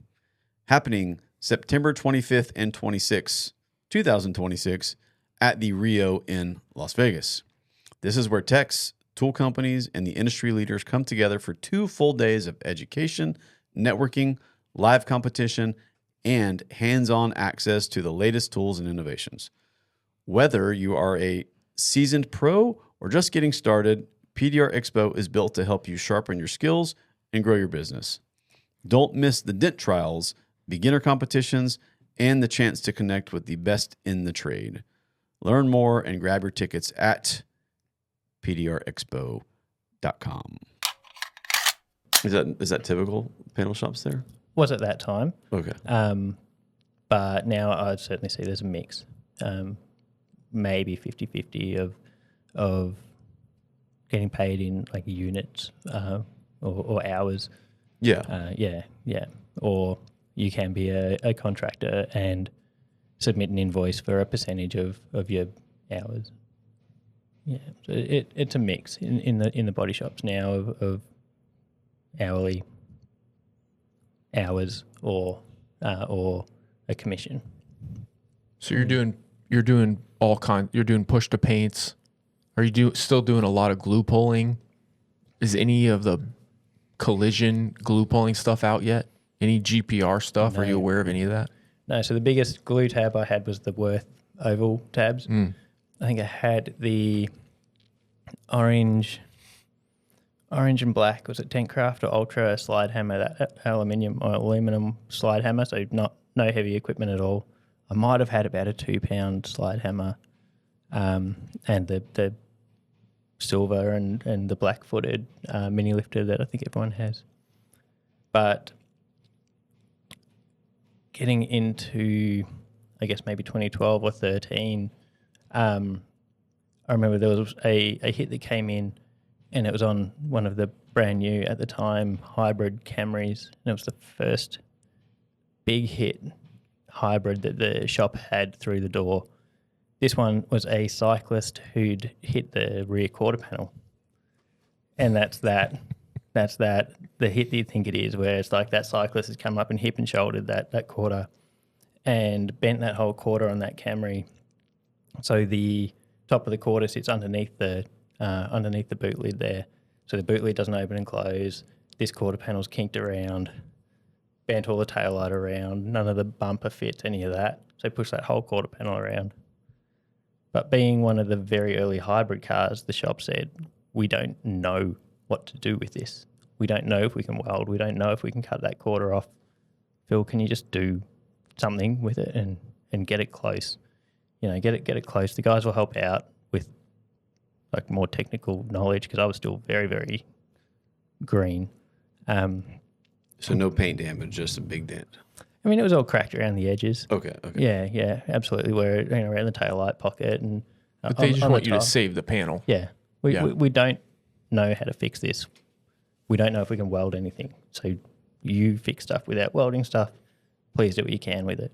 I mean, so we started with a porta power across the thing, trying to push that top edge back out. water power down on the bottom edge there and blocks of wood and all sorts of stuff. And I think I spent 3 days on that. But at the end of it, it was a skimmer filler from one end to the other. Like Wow. we got the gaps to fit. We didn't take too much more paint off it, but we got all the gaps to fit, like the light fit, got the boot lid to fit, the bar to fit, and just a skimmer filler. So it was kind of flat. And I look back at that and went, that's pretty cool. That's right? really cool. Yeah. And there were the 4, I think, body guys in the shop. Like, oh, that's actually really impressive. Oh, that's maybe I am figuring this thing out, right? Yeah, I'll stick with this for a little bit. You spent 3 days on it. I mean, it was a long time ago. Top of my head, I think 3 days. And I reckon there was probably a body guy in there giving pointers, saying, "Look, I think we should push here. What if we I don't know, bring this section out next?" Or there was help in there, but to look at the way we approached it as that PDR sort of mindset to the damage, I thought, let's have a crack at this. Let's maybe not say no to a bunch of stuff, because confidence wasn't there, right? Yeah. But you didn't. You're just on the clock. You don't have anything better to do. Yeah, I Why didn't not care. do this? Yeah, Yeah. right, exactly it. But there's a stage in, I think, everyone's career where they feel like they're getting it, and then they'll just get their butt kicked on something. Not a clue why. You look at it going, yeah, I can fix that. And then you're 3 hours later and it's a mess. No idea what happened. Why did that go south so badly, right? And there was a stage during that repair where some sections were just awful. And we were sitting there going, you can't save that. We're going to have to cut this out. We're going to have to put a patch in that or whatever it was. But we're able to go back and bring it back and save it. And I think that's just that confidence hit to go, or the confidence boost to say, look, maybe I can take those hits where I gave up halfway through and said, this is going to have to go to paint. We've wrecked this. But keep pushing through that and bring it back. I think there's a big boost in cleaning up that mess, right? Yeah. What year would that have been? 2013. Oh, okay. Yeah. Yeah. Okay. So how long were you at the shop up until this point? About. So that's about 3 years in. Okay. And then how long did you stay at that shop total? So at about that time, the owner of the shop had me doing his dealership cars on the side and cash in the pocket, come in on the weekend, stay a couple of hours after work, whatever. Biggest mistake he ever made right there. 100%. You got a little taste of that cash. Then we got the sales reps, like the Worth rep and the Snap-on rep, and guys who used to come through. I'd do their cars, and then they'd tell another shop. And So you tell were their doing friends. smaller stuff to retail quality? Yeah. Nice. But I'd spend my weekends then fixing dents for these other people who I knew through work or for the guys at work, and they'd give me some beer for it. Mm-hmm. It got to the point where between what the owner of the shop was paying for his dealership work and this other stuff, I was making more after hours than I was through the week. And I said exactly that to the boss. I said, look, this is the story. I'm finding it really hard to come into work because I'm getting all this stuff after hours, which means I'm working really hard. And it's the day job that's sort of not worth it at this stage, right? And he was brilliant. He said, look, absolutely can't argue with that. It's sort of expected. We were three and a half years into the relationship at that point, and he said, "What's the fix?" I mean, look, I'd really appreciate you guys training and giving me the work and giving me that leap of faith, right? Because I spent all this money training me when I was a month on the job. So I don't want to just turn around and leave. But what about we cut hours? What about I come in, I think it was 3 days a week for the same money. I'm going to be more useful because I'm not going to be doing these sort of keep busy jobs. Save all your PDR jobs for these 3 days of the week and leave me to do my own thing for the rest of it. So that's when... He bid on that? He bid on that. Wow. So... Sounds like a decent guy. Yeah, good guy. I mean, he was a businessman at the end of the day. Yeah. Then when the shop shut its doors because he hadn't been paying his tax for a fair while. Whoops. Yeah, right. And I haven't caught up with him for quite some time, but we did touch base maybe 10 years ago, and he was doing all right. So yeah, Kube Dent Free was created out of just sort of getting that. It was created 2 days a week while you were still going 3. Yeah, that's the one. Cool. Yeah. So had the business running for 2 days plus weekends because that's what you do when you're young, and going in and getting that wage for the other couple of days of the week.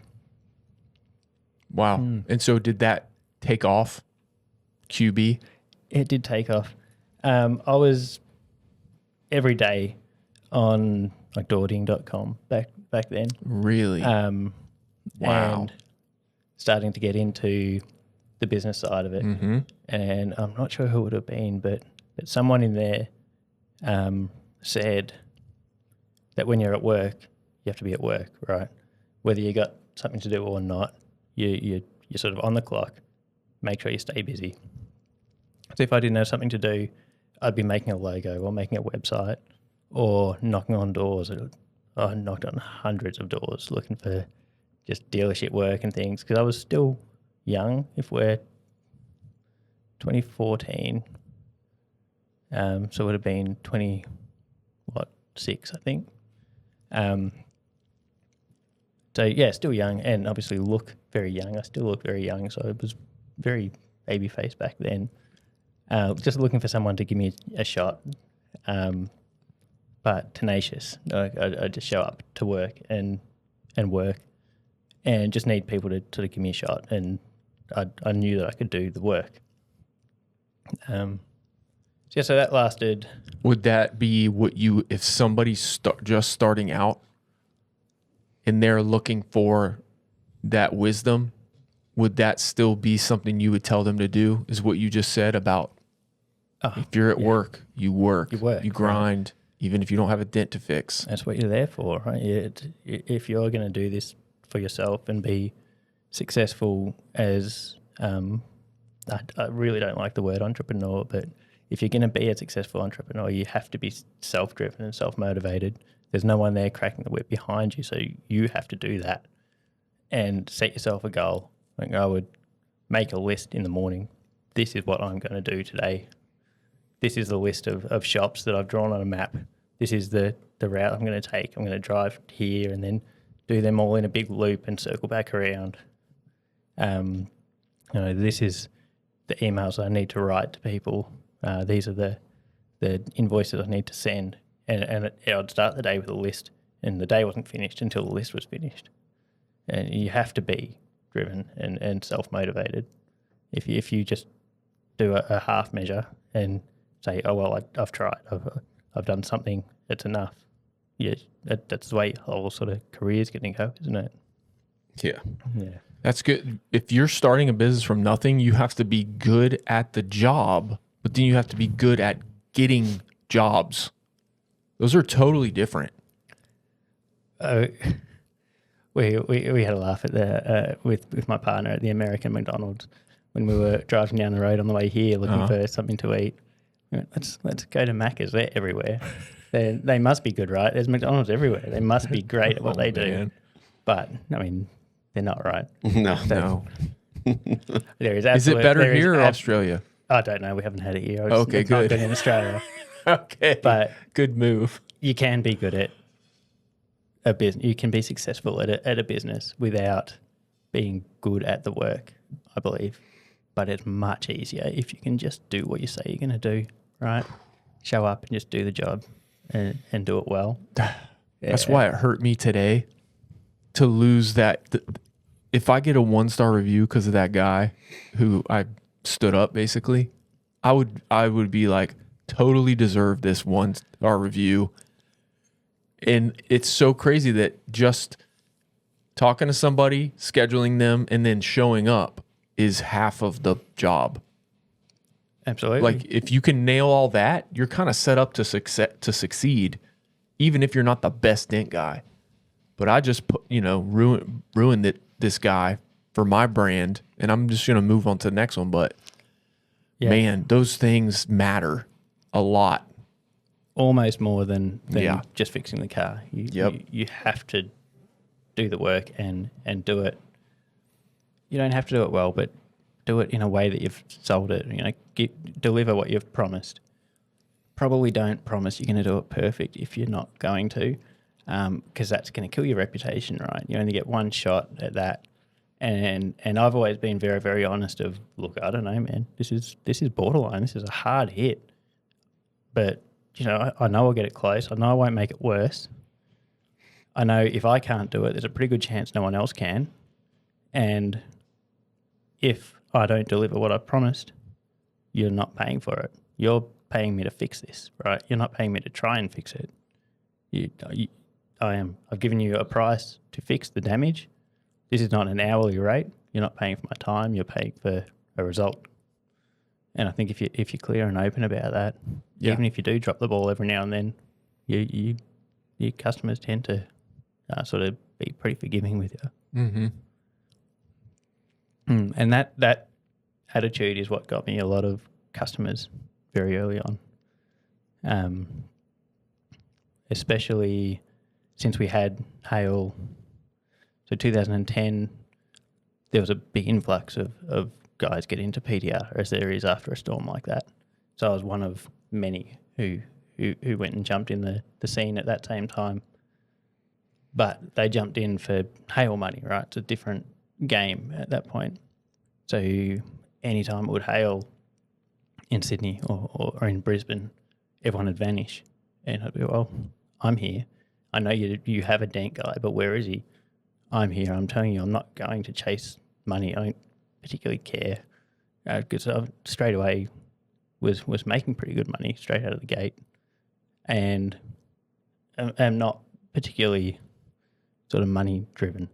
Of just like you can make enough to be comfortable very, very easily, and that's enough, right? You don't have to push to be a millionaire, but the attitude there of I'm always going to be around, and you call me, I'll do my best to get there. Won't always be available, but I'll try. That got me customers that we've still had now for, well, since 2014, right? So 14 years of customers. Wow. So what does your company look like now?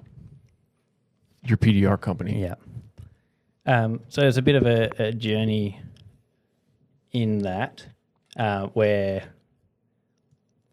I don't know how far back do we go here. It very quickly grew to the point, and there was a sweet spot in about 2015 where I would work roughly 20 hours a week. As a 20-something-year-old, I would make more in those 20 hours than what I could spend, and that's perfect. If I'd book a job on the beach, I'd take a kayak and a fishing rod and hang out for the afternoon. Classic dent guy. Classic. And no matter how much I tried to sort of keep that lifestyle, the phone rang more and more, right? You stay busier and busier, and got to the point where I started to get headaches, right? And dent guy, neck, shoulder pain. And I thought, look, I can't keep doing this all by myself. I'm going to need another set of hands. Part of the sort of work, the work ethic that I'd sort of built was that I'm going to be there when you call. That means there's no holidays. That means you can't take a long weekend and go camping. It means you can't go flying overseas, all the rest of it. Well, I haven't had a day off. I haven't had a weekday off. Haven't had a holiday, proper switch off the phone holiday for however many months it had been, how many years it had been. So if that's ever going to happen, someone else has to step in and take some of this workload. It just so happened that, what year are we? We must be 2017 at this point. There was a detailer I'd been doing a bit of work for, doing his personal cars and doing some of his clients' cars, either through referral or while he was detailing, I'd be doing the dents on it.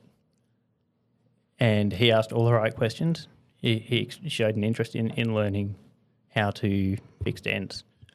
Didn't ask about money and how quickly you can make money and those things, but asked about the process and asked about the results. So I thought, look, he wants to do it. He wants to give it a shot. But as busy as I am, I can't set aside the time to teach him. So it's a bit of a stalemate, right? I need the help, but I can't commit to getting the help. So I gave him a panel stand and those 3 or 4 tools, a light. There you go. I'll give you a lesson when I can. Work away at home, and I'll once you've got some kind of skills, I'll bring you on, and we'll go from there.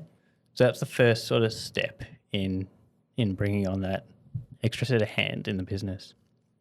So you want to train a guy, you brought him on from nothing. He had a good work ethic, but 0 skills. Exactly, yeah. PDR skills. Yeah, so he would watch over my shoulder while I was doing the work and was just incredibly interested in the process. So trying to come up with the logistics of how this is going to work. How can I supervise someone and look over their shoulder and still have them work independently? And the answer for me was, I need a shop. I can't do this without a workshop if I'm going to grow this into something. So started looking for a workshop. December 17th, 2017, picked up the keys to a workshop, very similar to this one here, 260-something square meters, a little bit overkill for what I needed, but I thought I'll buy some toys and I'll make a man cave. It'll be nice, yeah. Right? So December 17th, pick up the keys, go inside, start cleaning it out, start getting the floor ready for paint.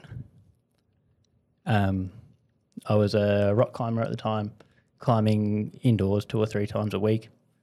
So that night went out to the rock climbing gym, came back after the climbing session, and the place had been destroyed with hail.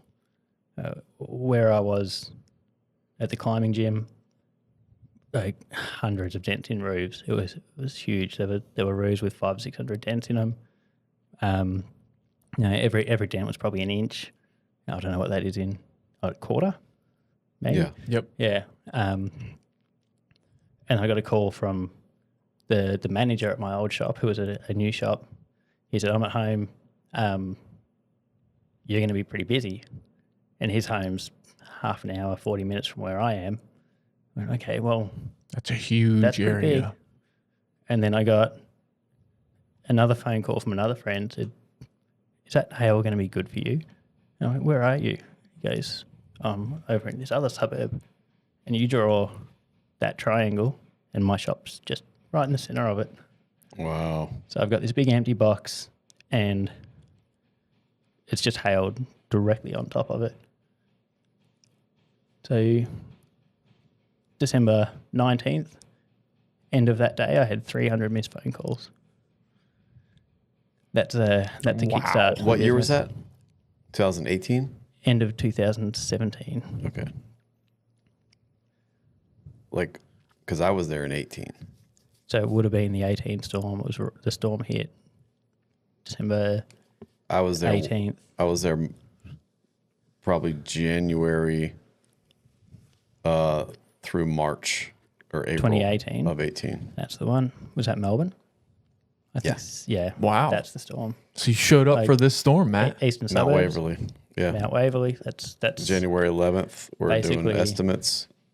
That's pretty well next to the climbing gym, Mount Waverly. So it's one corner. Did you go to the gym, Matt?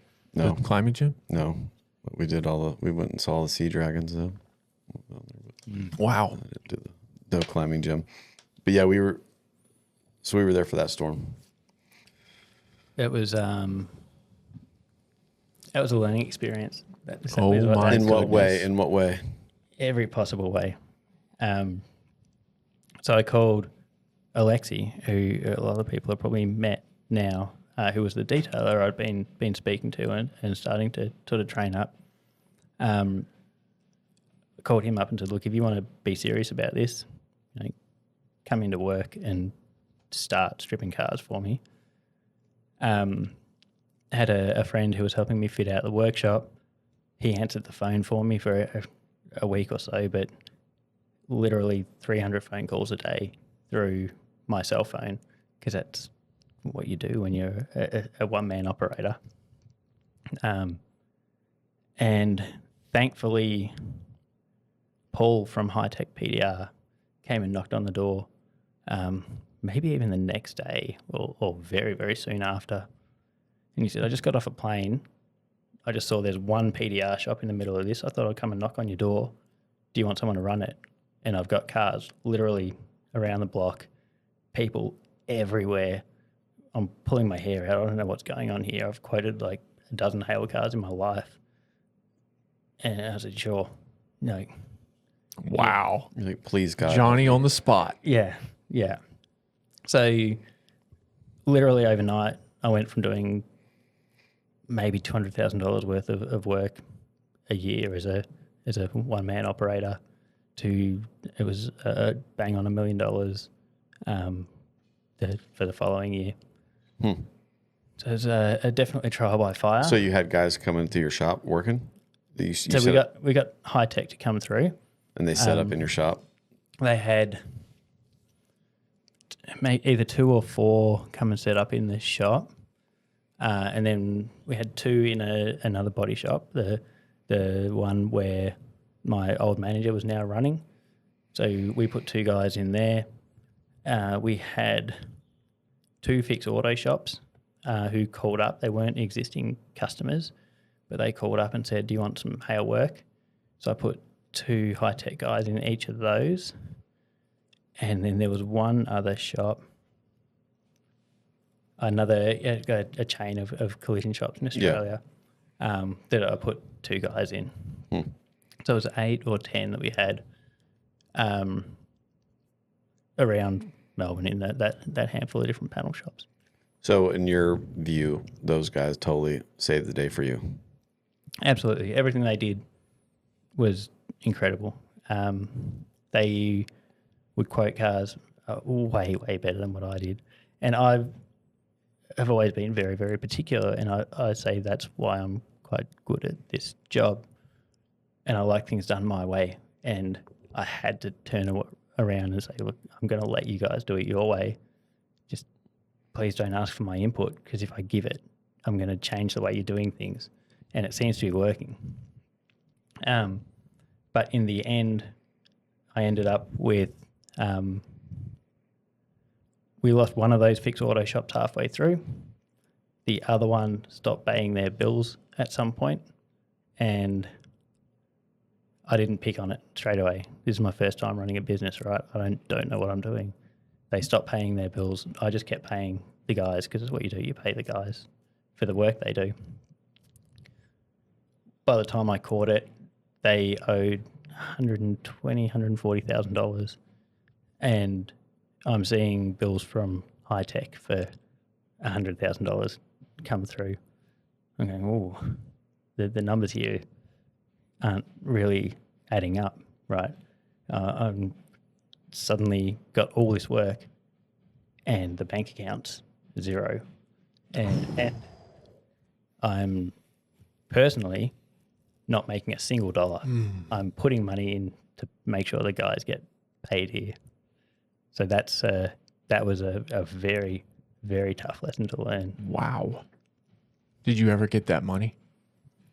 In the end, I lost it. It was either $60,000 or $80,000 out of that one shop. And I know I named Fix Auto. They're a franchise. I will name the guy who ran the shop. I have no hard feelings towards Fix Auto at all. And the guys in head office there did a brilliant job of chasing it up. But yeah, that's the way it was. And talking around. Those are some rough weeks, huh? Those are rough weeks. Goodness. There. I'm getting just anxiety thinking about this. So this is right when I turned 30. It's right when I started going grey. It was exactly that same year. And that's when my health took a dive. Wow. Really? I got a dive. And I went, again, you get your dent guy aches and pains and things like that. I was getting cramps in my wrist every time I try and push a dent. My shoulder would seize up. I'd have to stop every 10 or 15 minutes and walk away from any repair I'd be doing. And the only way I could come out of that was to go, right, we need more techs. So we got through the hail, somehow paid all the bills, back in regular life and going, well, I'm going to need someone to do the work for me. And I'm just going to sit in the office. I'm going to manage. I'm going to quote cars and supervise. So from there, it became running a business. It's bringing in new techs, trying to get them up to speed, then trying to keep them fed.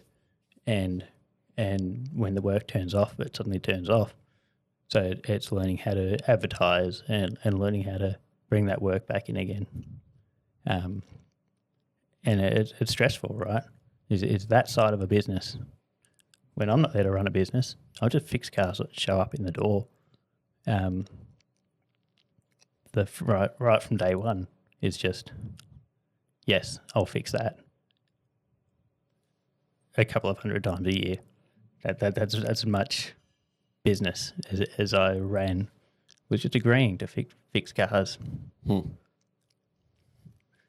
it's at that point it was turning into a business. And then has your health improved? Are you still unable to push consistently? Like, how's your health now? There's a reason I'm wearing a Kiko shirt and not out there fixing dents. Really? And that's it. So exactly. Without getting too personal, like, do you want to, like, what is the health? Is it just aches and pains, or was there something underlying that? Yeah, so it developed. You seem like you were very healthy. Most people who are rock climbers are very healthy. Exactly. Right? Yeah. And it was turned 30 on the dot almost. And for me, I say it's that year is that hailstorm is the trigger, right? The stress that has that really physical sort of effect on your body. So I'll push relaxation and stress management as part of a proper business plan. I'll push that all day long, just because I've seen what it looks like when it's not done right. But yeah, we got back on track, and by 2020, January of 2020, had another small hailstorm come through, and it was high tech as well. I just called them up and said, look, it's only local, just send a couple of guys down, we could use some help. So a couple of guys in from high tech from January 2020. They stayed busy till March, when the world just sort of exploded all of a sudden. So That COVID, right. So having, I think, 2 workers at that stage, it might have still just been me and Alexi. They shut us down. The government said no cosmetic auto repair. They were very non-essential. They started. We had that. They started out with non-essential, and everyone said, "No, we're automotive. We're essential." And then they turned around. At least our state turned around and said, "No cosmetic repairs, including dents and scratches." So that's it. Pull a pin on that. Cue 4 months of sitting at home, not allowed to leave the house, not allowed to go more than 5 kilometres from the house, allowed to leave once to go and get groceries. Is the government subsidizing your business because they shut you down?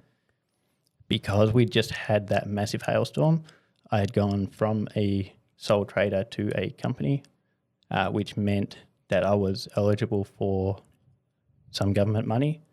There were a couple of payments that they made. So we were seeing some payments over the months. Was it enough to cover your bills to where you weren't losing money? Other guys did it way harder than what we did. Alexi, I believe, maybe was a contractor. So he was working under his own ABN. But I believe we were able to get some sort of compensation out of that. I can't remember what the job keeper, I think it was. He was able to get a regular payment if I wrote him a letter and said he can't work. And then the company itself was able to get some payments. Mm-hmm. So we lost over the 4 months, like the bank account went down about $5,000. So it's not. That's not bad at too all. Bad. No. So guys did a lot worse. Wow, that's great. Yeah. Yeah. But yeah, through the time, I'm sitting there going, "This is brilliant. I get a break. Right, my body's worn out. I can get healthy. Where we live is in the Dandenong Ranges, if anyone knows that. But it means our 5 kilometre is forest, and I can spend time in the forest, which is the best thing for stress in the world. What did you call it? The Dandelion Range? The Dandenong. Oh, Dandenong. Yeah. How you spell that? DANDE. Dandenong Ranges, if we go Dandenong, that one there. So Nil is dry and flat wheat country. This is mountains and like 200-foot tall mountain ash trees and tree ferns and the opposite to that, dry, flat country. It's a beautiful spot.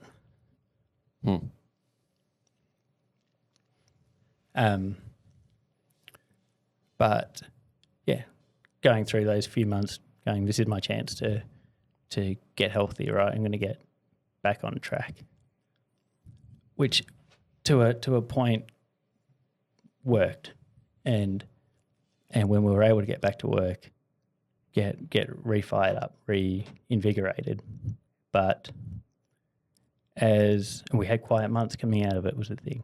No one wanted to leave the house. People are now working from home. No one's driving anywhere, so the damage has sort of gone away. As the company had grown, I was paying the guys, but we weren't getting the money in, so we still weren't making money. And that stress grew again. Yeah. So I started chasing it. I started making doctor's appointments, going, something's not right, you know, what can we do? I said, I look back at, I hired a bookkeeper. I said, I hired this bookkeeper 2018 because I thought my headaches were from staring at a screen and doing the books. And we're now in 2021. I've had a headache, just one headache for 3 years now. Not right. Wow.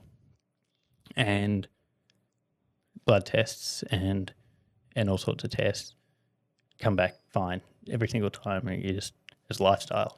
everyone's saying it's a lifestyle. You need to take time off. Your work is physical. You need to stretch and do yoga.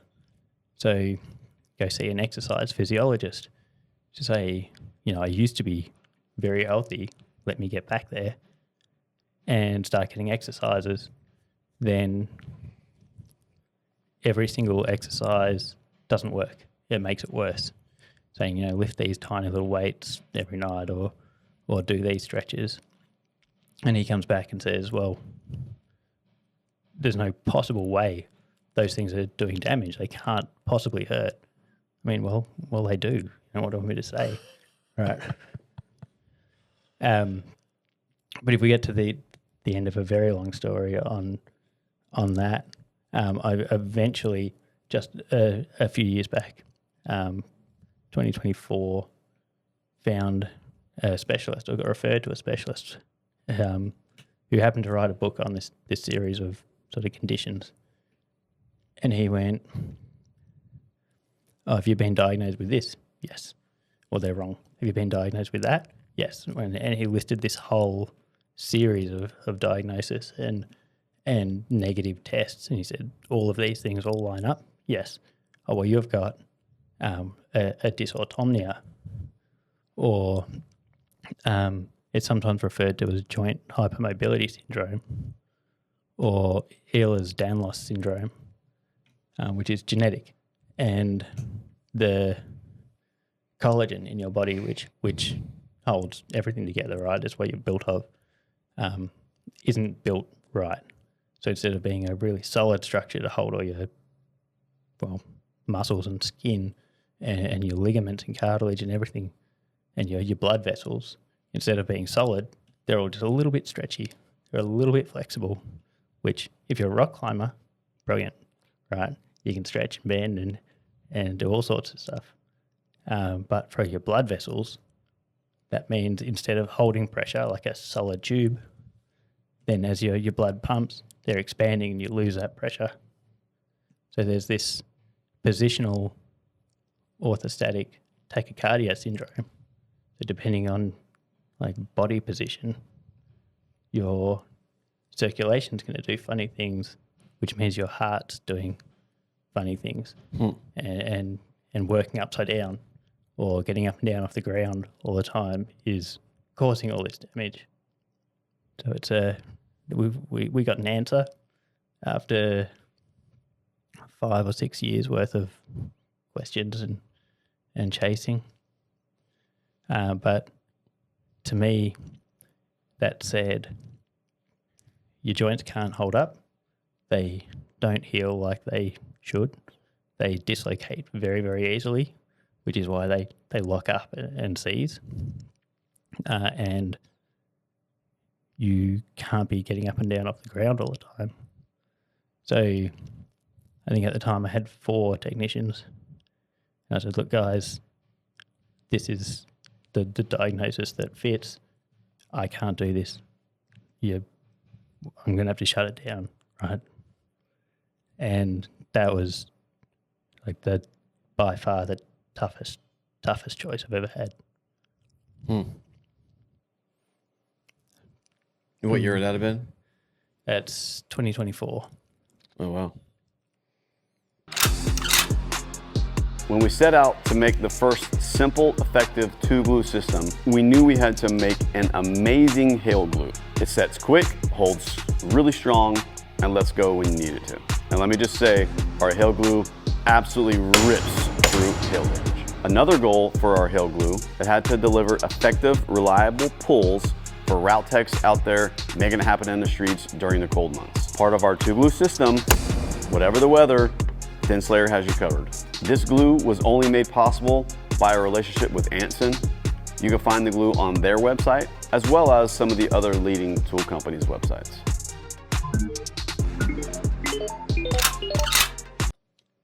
But you didn't shut it down. I shut it down. So the choice had come to me while I was doing a spreadsheet. I was doing a budget. And anyone who's running a business, you absolutely want to have a spreadsheet like the one I've got, where you have a list of your technicians. You enter how much work each of your technicians is doing. So you've got your sales for each of your techs. You've got your expenses in there. You've got your advertising. Everything's in there. So you can say if technician A does this much, technician B does this much. How are they paid? Are they on wages? Do they make a commission? You can play with all these numbers and say, what's the bottom line? So I had 3 or 4 technicians. I had the bookkeeper full-time and I had someone in the office. Get a full-time bookkeeper. Yeah, that was, again, like not the best decision I made, but she would run anything accounting. She'd chase up bills. Mm-hmm. She'd submit invoices. So she was more than just a bookkeeper, yeah. Yeah. But you had this whole staff running, right? And I was playing with this spreadsheet and going, if this guy fixes $250,000 worth of dents, I know this guy can probably do 300,000. This bloke can probably only do 150. I said, we'll probably do like $1 million in sales. I'm going to have to spend this much on advertising, and I'm going to take home like $120,000. Oh, well, I'll take home, I think it was like maybe a little bit over 1%. Of the sales? Yeah.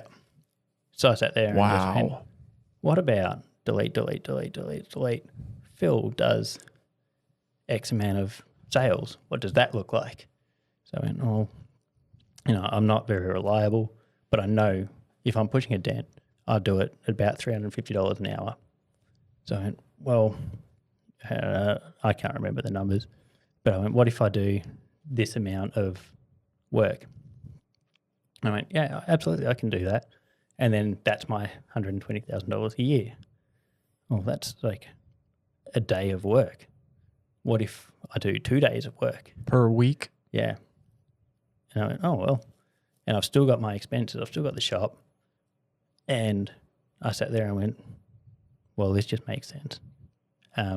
This is the right call. I can do a day of work a week, right? That's my break even. That's it. The second day of work is profit. I can do that. And I went, well, that's just going to have to be the call for now. Shutting it down. I'm just going to tick away and fix a dent here and there. And look, I'm not saying that shops can't make money, but being a mobile guy as a one-man operation is it's a license to print money, right? It's just not a career. It's not a business. It's not a business. You're on your own job. Yeah, you can't. Then you're back in. You can't have a holiday. You can't take time off. You can't turn your phone off for an hour. But I mean, that'll do. I'll do that. That'll get me by until I work out what's going on. Gave the guys until end of financial year, which is June 30th, and that's when I'm going to pull the pin and I'm sorry you guys are out of a job. June 30th comes around and sort of divided up the tools between the guys. And so I'm not doing mobile work. Anyone who calls, I'm going to give you guys their details or I'll send them your way. And I tried to look after them because, that in my eyes, they had sort of committed a lot to me. Sort of, yeah, right. But if you're those guys and you're motivated, this is not bad news because all that demand is still there. All that work's still there. Now they can go get it for themselves if they want it. Yeah. So I did have 2 cars out on the road. So we were doing a significant amount of mobile work. Anyone who'd call up, all right, go see Alexi. Who's in this area, or go see Todd. I'll give you guys the best chance I can to get going. Which Alexi, who runs Dent Spot Melbourne, did recently say that's like the best thing that's ever happened. And he's gone on and trained with Bryce and got involved with the Stanley. Do you know him, Matt? I don't think so. You will. Okay. Soon. but he's incredible tech, like world class tech. He's the detailer who first came on board, and that same sort of mind that just wants to be the best you can possibly be at it. Was he at the booth this year? Stanliner booth, yeah. He was? Yeah. Was he a taller guy, dark hair? Yeah, a bit of one. Aussie accent. Yeah, I think he sold me a tool. I think that's him. Yeah. Yeah. But Darker skin. he's starting to post a little bit more, so we'll see him a little bit more, I think, and deservedly so. So yeah, we got to end of June 2024. Mm-hmm. First week of July 2024, I've got the big shop empty, and I'm sitting there working on a car, doing a dent on a tailgate, just headphones on, figuring out what's next. And Chris White walked in the door and said, "We want someone to do some training for KECO." He literally walked in the door? Literally walked in the door. You've ever met him before? Never met him before. Just a stranger? He was a stranger to you? So Greg, who ran KECO in Australia, and he flew down from Sydney to walk in the door and say, "We want you to come and do some work for KECO." And then looked around and said, "Where is everyone?" Well, I just pulled the plug. yeah, I'm sorry, guys. You want some content made. You want to film repairs and see the possibilities. I can maybe do it, but I'm not doing much. I'm not going to promise. But Chris, being who he is, and the passion, right, of the vision of the industry and what we can do with the right product put in front of the right people. For me, I turned around and said, "Well, this is perfect. I can stay involved because this is the industry that I love, right? I love the repair side of it, but I love the people and the passion that's right across the industry. So this is my in. I've just got out. This is my back in, and I can stay involved. It's physically easier. I'm going to make some money without being stuck relying on my body." Right? Yeah. Yeah. So I said, "Yeah, sure." What year was that? 24. Wow. Yeah. That was cool. I think the timing of that's something pretty incredible. That is and that's something incredible. I can trace back to the timing of that hailstorm. Or the day I slept in and didn't go to that Yeah. car audio job, right? All these things have just fallen into place. So I have people ask for advice, and I find it hard to give. I don't know, man. It just works. Wow. Just do stuff, and it works. Wow. So tell us what you do for, like, do you still have that shop, right? Yeah. So the work never goes away. So you're still doing some PDR in your shop, So Chris, and it's just you? yeah. And Chris wants to see the repairs being completed and how they're completed, and see some social media and because that's how we show that we know what we're talking about as a trainer, right? We show that we know what we're talking about. So I say, yeah, right, I'll do these trainings and sell some products, and they wanted to develop the training program further, so I'll help with that, and continue to say yes to a job from time to time, maybe pick and choose a little bit. But again, what I did there was I had, nearly $1 million worth of phone calls coming in, and I only wanted $100 and something thousand worth of I only wanted 1 in 10. So put prices up is the easy way to make them go away. And people didn't go away. So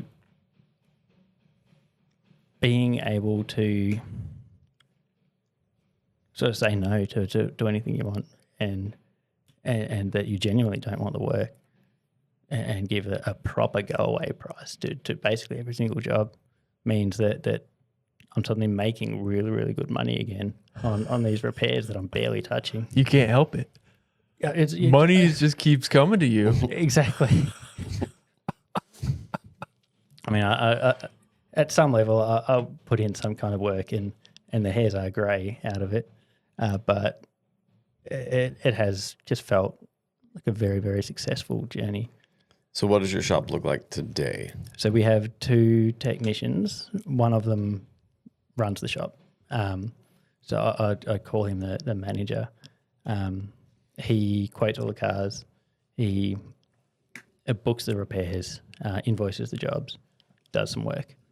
And then we've got another technician who's newer. We just want to sit in the corner and push dents and shut up.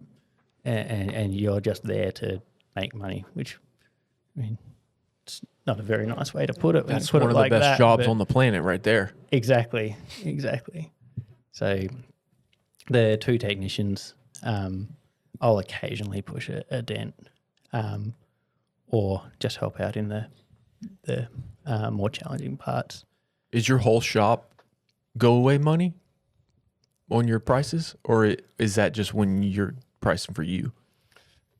We've been able to, we've got a very good community of technicians locally, and I'll talk about money. I'm not scared. So we've got a group chat with a bunch of Melbourne group guys, and I believe just through that open communication, we've been able to raise prices right across the city. Wow. And we're getting that feedback now that our prices are on par. So the city, I think, has You've helped has to come raise up. everyone's prices. I'm not going to take the credit. We've been a part of the thing that's raised prices, the discussion. Part of the community. I think you can't take credit for a bunch of people coming together and working together. And I think the industry could use more of it. I think we're getting better at it's not us versus them, and working together and James pulling is a back the curtain. competitor. Yeah, right. Yeah. That's why you're on the other side of the table. That isn't it? guy That's it. who told James not to come back came in last week. It would have been today. Oh yeah, came in today. See, here, sorry about down this rabbit trail. Y'all can help me figure out where the ethics are. And I was thinking about telling that guy, hey, if you'll accept it, because you rearrange your day for me, I'm going to send you a check for $100 just for your trouble. I think gift cards are a good idea. But the actual dent, I was not looking forward to that dent. And I actually don't want him to be like, you know what? I'll give you another shot. And then I'll be like, dang it, I actually don't want to do the dent. Why don't you? So I think I'm just going to let it lie. Huh? Yeah. Why don't you want to do the dent?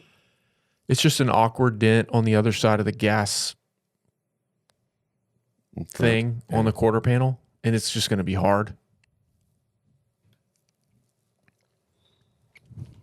Thank you for your feedback, Matt. No, Yeah. That was mid yawn. back Bro. to I was gonna say you could just give him my number. well, he probably already found it. Mm. All right, sorry about that. No, we had a job recently where we've got a large chain panel shop just next door to us. They called us over and said, this car's going in an hour, but they want a private quote on this little dent in the fender. I put it into DentMate at the wholesale price, $266. I know we can do that if we get the car straight away. Tell the customer $350, so you've got some money on it. Then run it straight around, and we'll get it done. He said, I'll give him a call. If I don't come around, it's because I don't want it done. So didn't come back. Customer doesn't want it done. Just while I've been here in the US, I've had a look at DentMate, and I've seen that we've since quoted and repaired that exact same car as a private job for the owner of the car at $466. So they turned around and said no at $350 and then got it done at $466 right next door. I'll take it. Wow. They probably didn't know they were actually dealing with you through the shop, no.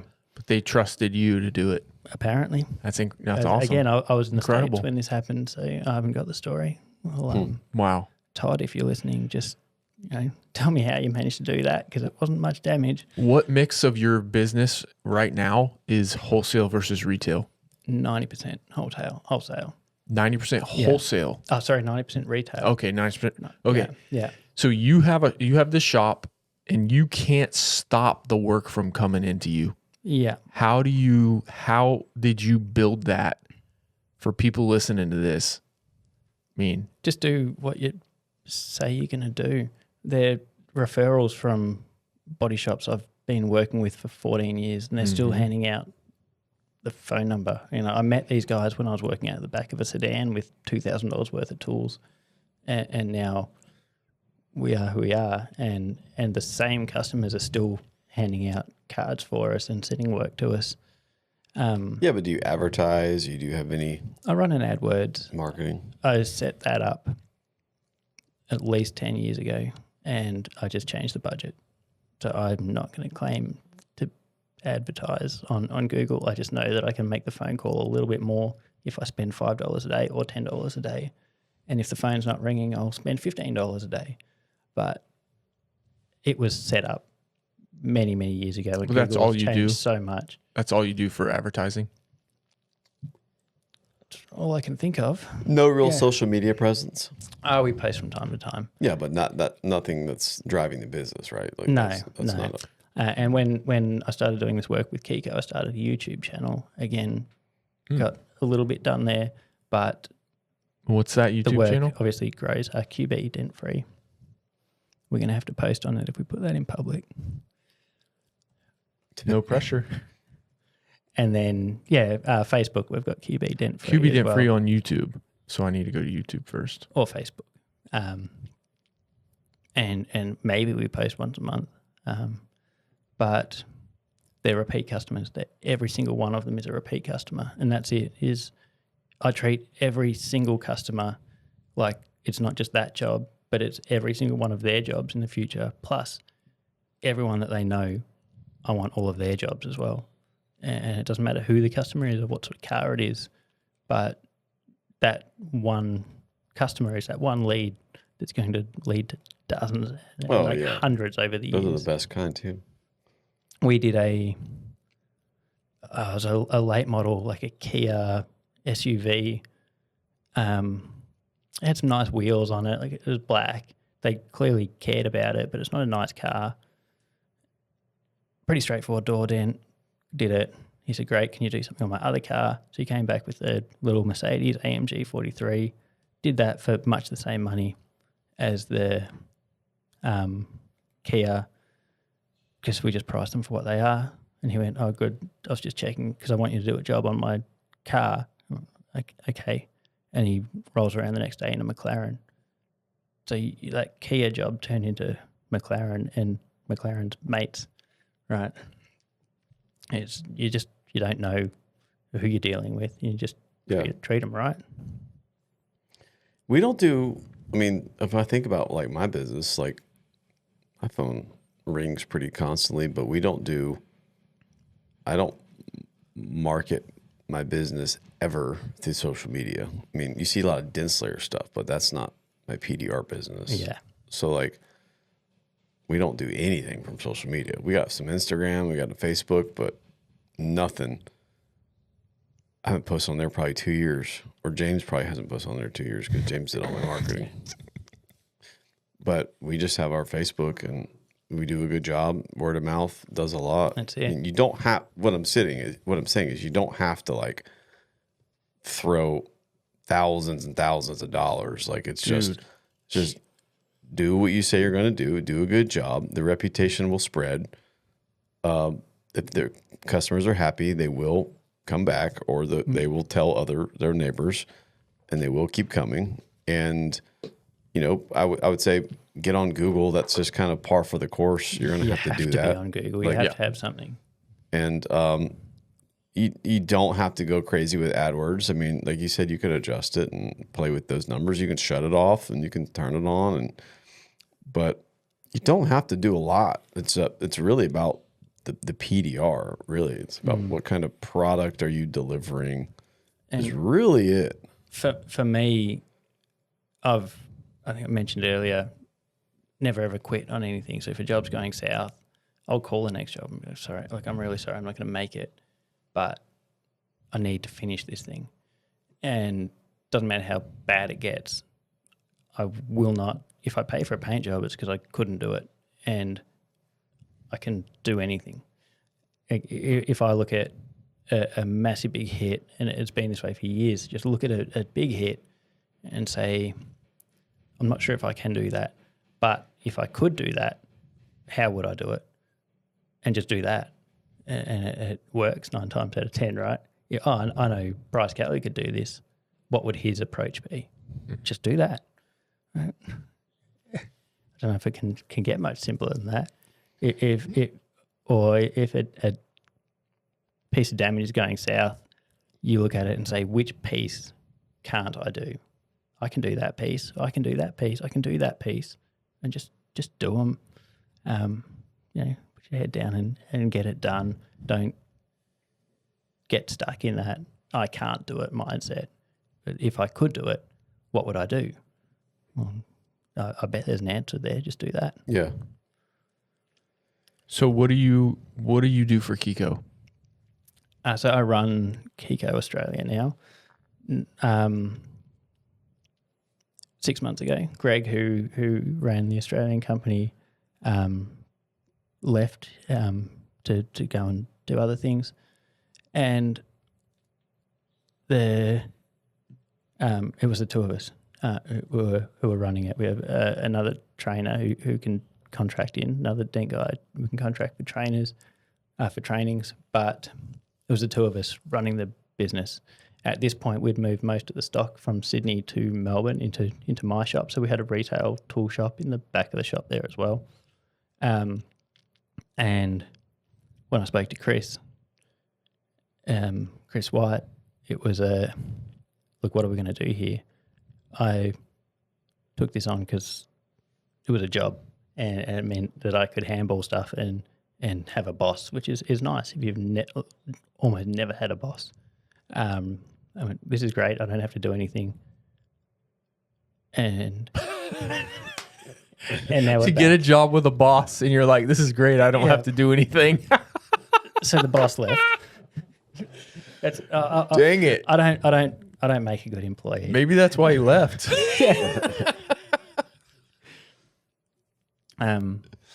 But yeah, in the end, we looked at the benefit there is to having someone in Australia who understands the equipment.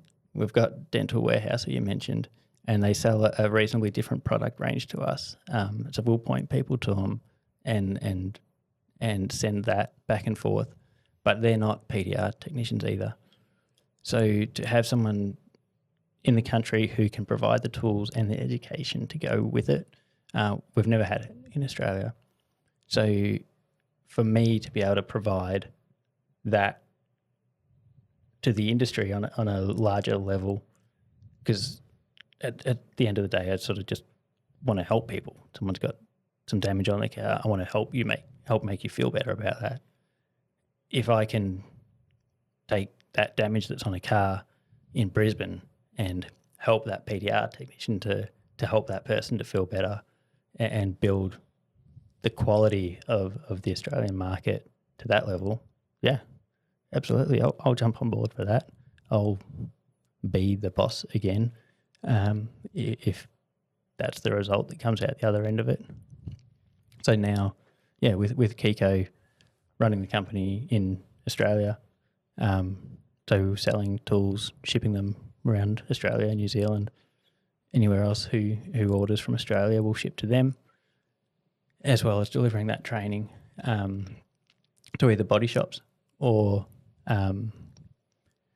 anything that where guys call up and they'll say, look, I'm really having trouble blending. I know how to blend. I know how to teach blending. I don't know how to shrink metal. oh, I understand how to shrink metal. I can draw a picture and tell you exactly what's happening when you hit it with a little zappy box. I can teach basically anything you want to learn, and we'll do that. Do you travel a lot inside of Australia? I know you've had a few KECO trainers on in other episodes, and yes, we travel a lot. Everyone I think who's been involved in KECO training will say the same. It's in demand, and it's relentless a lot of the time. Where Are you looking for more people to do training in Australia? we would love another set of hands. Absolutely, if we can find the right person, though, right? Mm-hmm. You're not going to make PDR money. It's the thing. PDR guys want PDR guy money, and teaching panel beaters how to make glue stick isn't going to get it to you. But for the right person with the right attitude, like the benefit is there, and we'll obviously do our best to make it worthwhile. But to be part of that at the scale that we're at now, and I know that where we're at is just one end of the scale, and I know the direction we're moving in. But we just got to have the right people with the right passion to jump in at the right level. I got a guy, I'll give you his number.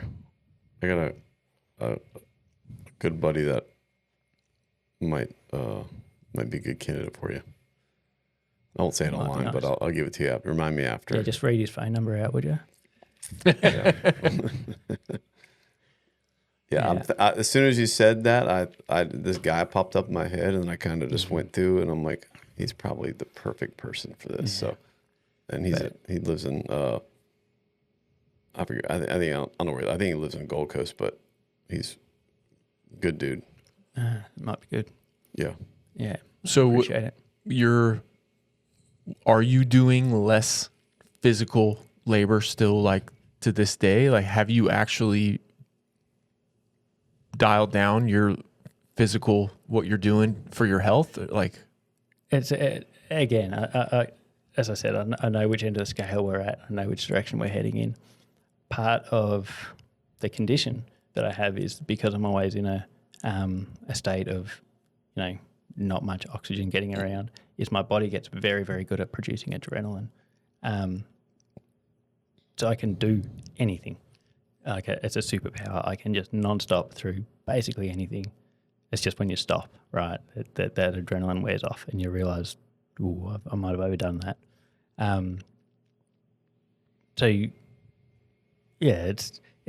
We're in a stage now where there's been just an incredible amount of growth, and the products that are coming out are running off the shelves. And I'm learning a new skill, and I love learning a new skill. I'm learning how to sell product and stock product and manage product, as well as the customer service thing, which I've historically stepped away from. But for the benefit that we're seeing out of it, and the time frame that we're working in, I think that's the right move at this point. Little side question. As far as like It felt like a political answer, that one. Yeah, it did.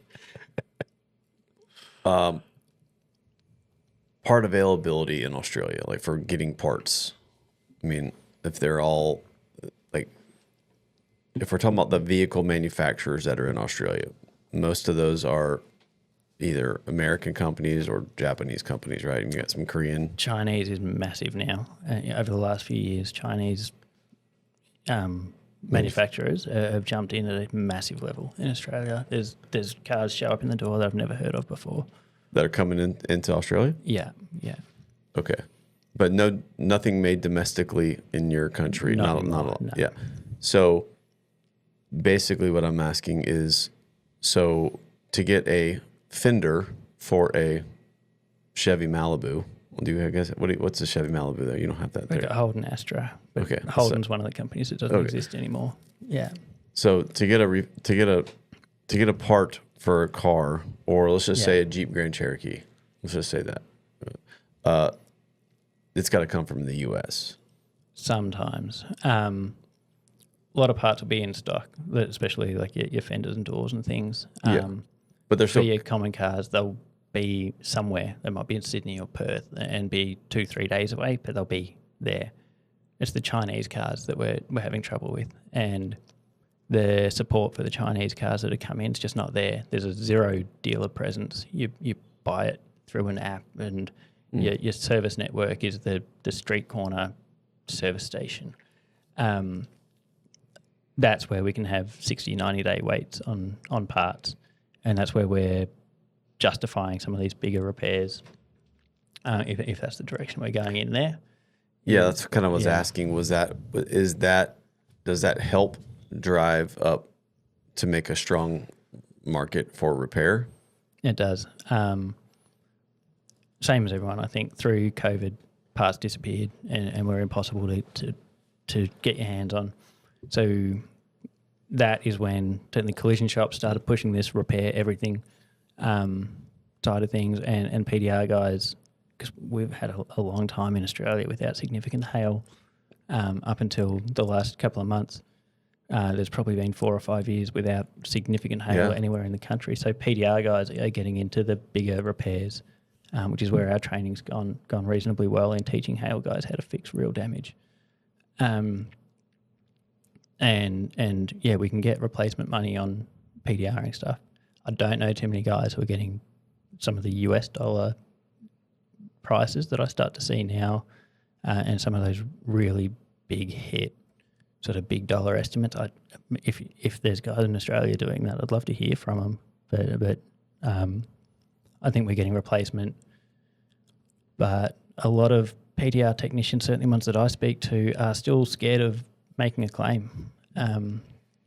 They want to keep all of their repairs below the excess or below the deductible price of that claim, because they don't want to deal with the insurance company. Or Why? They think that the insurance company is going to push them straight to a collision shop. But for me, I think it's just because they don't know how.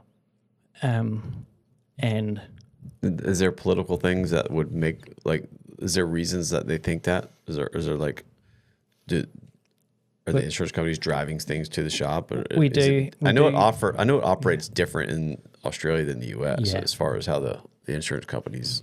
So a lot of insurers are only allowing their own network of repairers, which are generally repair shops that they own. They're only allowing those companies to do the repairs, but it's not all of them, and you can still get those jobs away from the insurance-owned shops if you want them, but you've got to be willing to work for them. And I think PDR is the same across the globe, where a lot of guys haven't come from collision, or they haven't come from any sort of automotive background, so they don't know how the insurance system works. And I've talked to a lot of people through what you're going to do. You're going to write a quote. You're not going to send it. Just talk to the customer and say, all right, customer, you need to speak to your insurance company. Tell them that Bob's Dent Repair has seen it. That's where you want to get the repair done. Make sure they've got your email address. The insurance company will send you an email that's got the instructions on it. Do that. That's all you need to do to make a claim in Australia. But it has to start from the customer. Customer has to give them your name and say they want you to do the repair. You've seen it. You've got a quote. Insurance company will send you an email. It's going to have instructions on it. But a lot of people have just never done it, and they're scared that the job's going to go away if they try and go down that road. Do you have like we have here in the States, we have a Claim Connection and Dent Ops, or we have lots of companies that will do that for you. Is there anybody in Australia that does similar things, translating invoices and dealing with the insurance company for us? Look, there probably is. Nothing comes straight to mind, but there are like industry associations. Capricorn, if you're a part of the Capricorn network, or down in Victoria, we've got the VACC, and I know the Victorian Automotive Chamber of Commerce. I know there's equivalents to that right across the country. And everything's there. You have to pay a membership to these type of things to get into it. But nothing accessible like what we have, where you can just hire a company to take in an estimate, translate it, get you the right numbers, do all the insurance fighting for you. There probably are some, but I couldn't name one. Yeah. Okay. Yeah, I've never used one. We've been involved in a couple of insurance fraud cases as sort of expert witnesses to say whether something's hail or not. And we've worked with some consultants on that. I'd be willing to bet there'd be some automotive consultants if you wanted to look that up in your area who might be able to help out with it, but not something I've dealt with personally. Something I've never seen here in the States, which I have witnessed multiple times in Australia, which was really interesting, was so we'd be in an estimating center, and like the center we were in, they'd estimate 300 cars plus a day. I mean, we had 2 companies in there, and all the insurance funneling right into there, just writing insurance jobs. It was really very streamlined how it worked. So as soon as you pull into this complex, they ask you, who's your insurance company? And as one of 2, and then they defer you left or right. And then if you go right, you go to Wizard Automotive, which is who I was working for. If you go left, you go to Australasia, or the other company that got the other ones, because usually they kind of, I don't know, somehow they get to be the preferred PDR vendor for that insurance company. So James has what name of insurance company over there? Random one. Like Amy. Okay. He has Amy Insurance. He pulls in. He gets ordered to go here. He got hail damage. He shows up. If we're doing Amy, he goes and he sees Wizard Automotive. Wizard Automotive pulls him in, and then there's a guy out front that looks at your car, and he determines, is this a good PDR job? Is this a combo PDR job? Or is this a total? Yeah, category 1, 2, or 3, or A, B, and C, whichever way that goes. And so if it, and he'll put you in these lanes, where it's going to go, because the totals take longer and they're different. And if it's totaled, you surrender your car right there. You can get a check or you can get bought out for whatever, or you can buy it out. They'll give you a taxi and empty your stuff out. And give you a check on the spot? I don't think so. They'll probably give you a valuation on the spot. And your car's staying there. Yeah. Your car's staying there. They give you a black trash bag, you put all your stuff in it, and they call you an Uber, and you're going. The car stays there. Yeah. And so if it's a combo, then they're going to get all your details, because they're going to have to book you further out, because they want the full PDR jobs pretty quick, because they want to get all that money up front, and then they'll book out the combo jobs, or they'll space them out, intermittently, whatever. But you want that gravy first. Mm-hmm. But then there were these other lanes where it was looked like fraud. And there was a fraud lane? Well, it wasn't necessarily a fraud lane. It comes in and they're like, oh, we're going to send your car back here in this back corner. And then we look at it, and all the technicians are looking at each other because the customer's there in a chair about 5 yards from you. And we're all looking at each other hammer. Yeah, he's got hammer strikes in the bottom, all of them. And they're all. So there's either no moldings or every single molding exactly in a line. And so it goes over to this corner, and there's insurance fraud guys there that are looking over these cars. And their only job is they have these, I don't know what it looks like. They're like these, it's like a cup upside down. Little magnifying glass. And it's a magnifying glass, but it puts your eye, Rick, at the exact distance from the dent.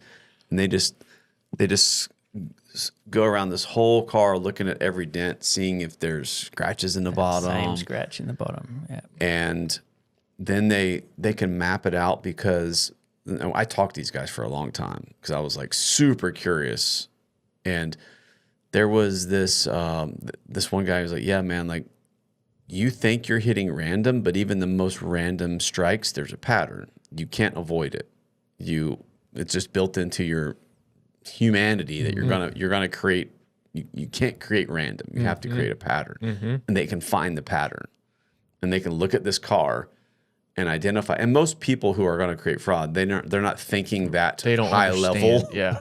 Right. It's usually the knuckle draggers who are like, Yes. oh, let me just go around and beat it with a hammer, and I'm going to get my money. They've never seen a hail damaged car before. They don't know what it's supposed to look like. So it's not even like some of it's like kind of easy to spot. It's like, the whole car has deep shots on the side panels.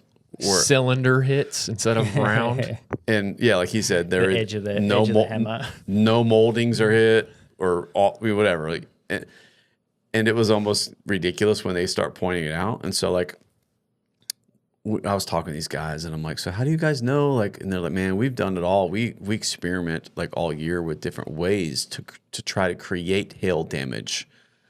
And we can't. And they're like, we've dropped ice off of roofs. We've dropped it off of, high towers. They've shot it out of air guns, and they're trying to basically replicate. Can we replicate hail? And if we can't, we can still map out. We dropped ice from a bucket. This is what that looks like. It's going to hit different than random hail does. And it was a huge thing. And man, you see those guys over there in the corner with that magnifying glass, and they're looking, and we're just like, oh, dude, these guys are about to get. I don't know what the penalties are. I don't know how they. Well, you're not getting insurance again. Yeah, No one's insuring you after that, right? Yeah, but it was such an interesting conversation that there's these guys that's their job is finding. I've never seen that here. That's what I was opening the story about. I don't know if that here. Maybe I'm sure it happens here, but with our level of freedom and chaos, there's no way you could be that efficient. It's like we're gonna have one center where you come with your car, and now you have to go in this lane, that lane, surrender your car here. Dude, we couldn't handle that. So when I've gotten into this discussion with guys surrounding my light stand, multiple guys, like technicians that come through here, and they're like, oh, you got to get rid of that piece of crap light stand. And once I show them the efficiency of movement with my light stand, as opposed to a Pro PDR light stand, which really wasn't built for efficiency of movement. It's built to hold this light high and steady somewhat, but it's not built for efficiency of motion. And when I show guys my light stand and show them how I move it efficiently, I was talking to a guy at Mobile Tech Expo this year about a light stand. I won't mention what it was. And, guys think a light stand is supposed to hold your light, which of course it's supposed to do that. That's one of the functions. It needs to hold your light. It's a necessary function of the stand. But the other function is it has to move efficiently, right? Not just hold it, right? And so people miss that part of the design of it. They think, let me just hold the light, and it's not about efficiency of movement. And that's, for me, the biggest thing, right? Because all light stands hold a light. Which one has the most efficiency of movement? And so I got in a discussion with a guy this week about it, and I'm like, yeah, it's no good for me. I can't use it. And he's like, well, why not? I said, because I'm left-handed. I need to be able to grab it here and you can do it with my left hand and move it. He's like, just do it the other way. I'm like, that's not going to work. For me, because that's inefficient. For me, I've been doing it this way, and it's this. I have to do it because I'm the most efficient this way, and so I'll never buy your stand because if you make a left-handed one, maybe I will do it. So anyhow, I've had discussions with guys here about it, and I've challenged them let's go around the car as fast as possible and move your light around in these different positions and see who's faster, because I guarantee you I'll beat you with my light because my light was made for efficiency of movement. Yours is not. So, and I challenged Sallow and he failed miserably. He couldn't even finish the challenge. But what I'm getting at is when you're in these estimating centers and you're estimating 300 cars a day, I was getting yelled at, like violently yelled at for not moving my light efficiently. And so Like, do an impression of what they would say to you. I'm not going to do that. No way. In the accent. Oh, yank. Hurry up, yay. No, but like Is that good? No, it wasn't. th- You there- bloody yank, you slow. we would have lessons about how to do it. Like, you know what I'm saying? Like, you're doing it wrong. And I'm like, what are you talking about? I'm just moving a light around a car. And they're like, no. Y'all need to relax. You're not, That's what Matt said. You're not just moving a light around a car. Like, Wow. I have to move as fast as so like a guy's got a clipboard and he's going around writing up the damage. My job is just to holding move the the light. light. And I have to move the light as fast as he can move his eyeballs, You essentially. don't want to slow him down. No. Like, you're moving as fast as he can move his eyeballs. Like, As fast as he can move his pen. show him the damage, light, medium, heavy. Bam, that's all he needs to know. And then next panel, light, medium, heavy. Bam, light, medium, heavy. And we're just going around the car, and I was getting screamed at because I wasn't doing it efficiently. And so I learned how to do it efficiently because, like, again, you're not gonna estimate 300 cars a day by doing it non-efficiently. And when you get a bunch of knuckle dragger dent guys come over there who just, who aren't thinking that way, like, there's this learning curve that has to happen. And you either become the light guy boy if you're good at it, Oh, boy. or you're Demote you to a or they're boy. gonna put you somewhere else. Yank, light boy. And it's like, so You're going to be clean and broken. You don't glass wanna off be- driver's seats. I don't want to be quoting the damage because, some of those technicians, man, you quote it wrong, they'll freaking take your head off. And I don't know the culture. I don't know the pricing as much. Like, I'm new here. I'll be the light boy. I'll be the light boy. Just do it right. Just do it right. And I learned pretty quickly, like, how to move that light and how to, like, tweak my light to where it worked. Yeah. Well, I think I've spent my whole career using a shop light, whether I'm in a dirt car yard doing $50 dents or whatever else, or doing hail, and it's because it's much faster to move the light. It's less than 30 seconds to pull a light out of the back of your van or truck and set up that full size light compared to sitting there trying to suction cup a mini light on the side of a car and it falling off and breaking or putting scratches and circles and things on the car. I think just being able to move that light efficiently during a repair is going to move you through any type of hit quicker as well. It's I'll just tell you, when Stucky's light came out with that onboard battery, guys would just pop that off and you can walk around with just the light, no stand required. If you're the light stand boy, talk about efficiency. I mean, you're just holding it, bam, bam, bam, bam. That made it super fast. You walk back over, pop it back on, wait for the next car. Like, it was just like super efficient. That's cool. Yeah. It's I'm interested in the insurance part of that because that was such a big, strange, glaring, obvious difference for me, having done hail here in the States. Then you go there and you just see this, it operates completely different. How they estimate cars, how they grade severity. Is severity large dents or quantity of dents? And that's again, honestly, a side that I've stayed pretty well out of is that massive big hail shed full of insurance company sort of preferred repairers and getting the work just put in front of you.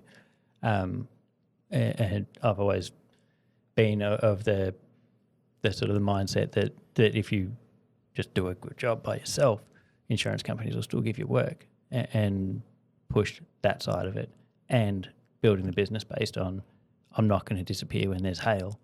And, of course, being in Melbourne where we don't have that. So all of my hail, 95% of my hail experience is just stuff that I've done in the shop. We had a small hailstorm in 2015 where I just set up in the back shed of a panel shop. It was very localized. In 8 weeks, I think was the deposit for our house. Was that one hailstorm in 2015, but we ended up with 2 of us there moving through cars relatively quickly, doing a percentage of the ticket. But that's almost, I think, the only time I've ever just had cars put in front of me and just fix this. You're done. Here's your next car. It's stripped, ready to go. Fix that. So yeah, it's not a. I mean, it's a massive part of the industry. I haven't had much to do with it. Yeah. When we set out to create our own collision glue, we had 2 goals in mind. Our number 1 priority, make the absolute best collision glue on the planet. Dent Slayer collision glue holds stronger and longer and has everything you need to deliver world-class results on smashed panels. Our second priority, this glue had to absolutely rip for route techs in warm climates. And believe me, it does. It delivers reliable, strong pulls in the heat and keeps you very efficient out there on the streets. Part of our 2-glue system, whatever the weather, Dent Slayer has you covered. This 2-glue system was only made possible through our relationship with Anson. You can find it on their website, as well as the other major leading PDR tool companies' websites.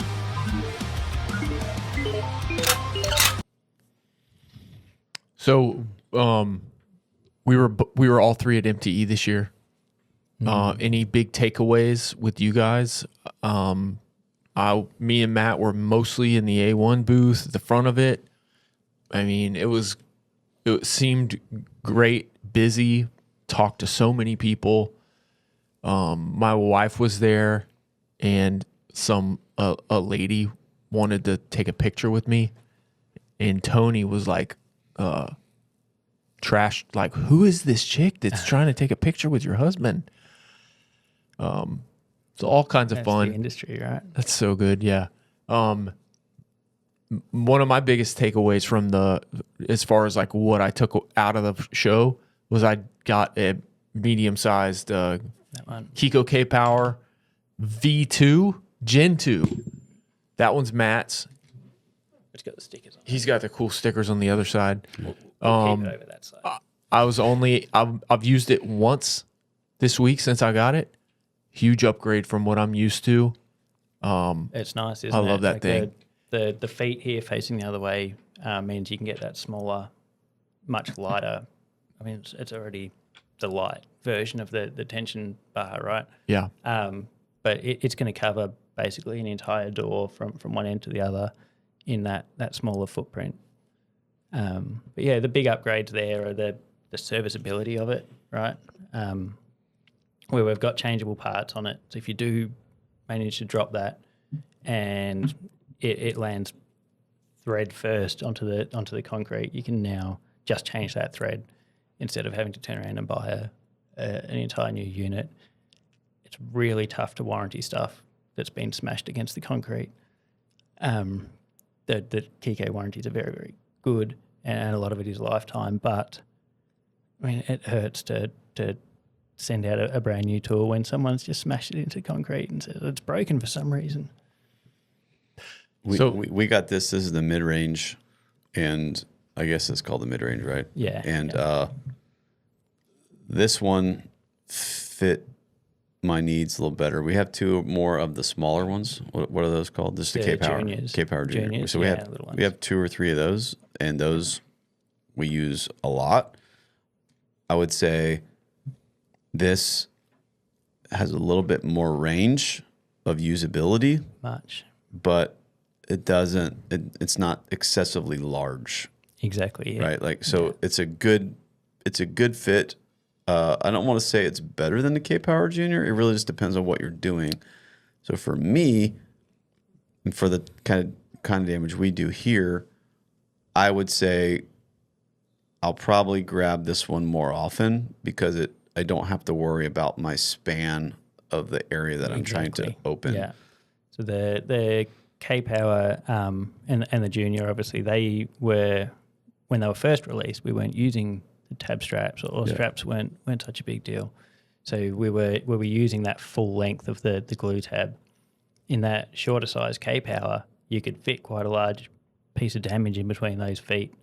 But there's sort of no denying that the tab strap or the blade tab design is so much better and doesn't introduce that collateral damage like a traditional centipede tab does. Yeah. But it left the K-Power Junior in a bit of a hole. And now when I look at the range of the K-Powers, we've got the Junior that has the feet facing inward still, like the old style. I would treat that like an entirely different tool. So that becomes almost a dedicated porter power then. You can put that big rubber padded foot on one end of it. On the other end of it, you can put any tip you want. You can put a big soft kidney foot. You can put a Trax adapter, one of the aluminium adapters, which is going to fit inside your wheel arches. So you'll use that as that really versatile, really quick, really lightweight porter power. I would almost not use a K-Power as a K-Power Junior as a lateral tension device anymore. Any lateral tension except for like a tiny little hail ding maybe, I would be using the mid-range. Or if it's a full bedside, jump on the. So if you do have one, you can use it. And the couple solutions that I've seen for doing that is you can put an adapter right here in between this foot so that it just brings this further out. So it gives you a little bit more range. And that's what I've put on one of mine. They're super simple. You could even go to Home Depot and make it. It's not hard. It's just 3/8 male and female to whatever you want. So it's not like some specialty thing. And that gives you more range. And then you could cut the tabs down a little bit. I wouldn't go crazy because the whole point of the tab is the flexibility, but you can cut them down a little bit so that it draws you. So if you're trying to cover up this dent, right? Like say this is our dent, and we're trying to repair this dent. This is the smallest I can go, which means that my feet have to be here. That's right. And so like if you can cut the tabs down to where you can just get them closer, then you can use that K-Power a little bit more tighter for smaller dents. Absolutely. So these are the first generation of tab straps that we've got here. There's a new generation now. You'll pick the difference because they've got a rounded side on one of them, but they now have two sizes. So you can get, and they do come with the new K-Powers now. You get the two sizes of tab strap. So one's already been cut down. Nice. For exactly that. And same with the blade tabs, the large blades that will go on the edge of a panel. They're in that full size, sort of 150 mil, and I think it's 130 or 128 We mil don't know for the mils, small bro. ones. You got to say inches. They're sold in mils. We got to learn it.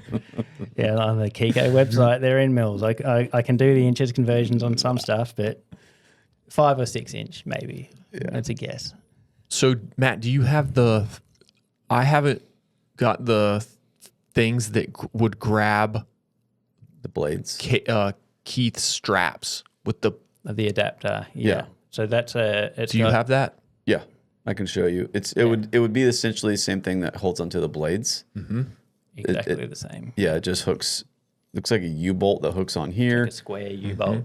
And allows you to put that aluminum extrusion out there. Yeah. And then you can hook Keiths on there. You can hook the blade tabs on there. Yeah. There's so much versatility with this thing. It's pretty awesome. The booth at SEMA at MTE was just full of, I want to use this with Keith's straps.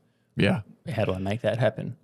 And yeah, that adapter is now included as well. So with the when we say mid-size, Keith, we're saying Keith, the owner of Black Plague PDR. So the straps you can get it from him. That's who Keith. Yeah. I spoke to Keith briefly about branding yourself as your name or as your company, and I said to him, "People are asking for Keith straps."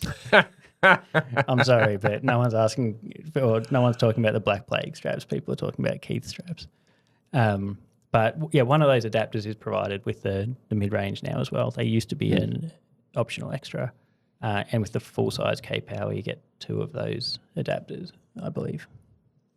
So yeah, they're sort of especially cool. the full-size, designed out of the box to go with Keith's Black Plague straps. Yeah. Any big takeaways from MTE from you guys? Any? I have a big one. Okay. I have a really big one. So Really big. Yeah, it is. It's probably. So they did. What was it? Person of the Year this year. PDR Person of the Year. Tool Person of the Year. Okay, There's PDR several. Tool Person of the Year. Yep. So this year, a guy named Chris Presley won PDR Tool Person of the Year. So they bring him up and they give him his award.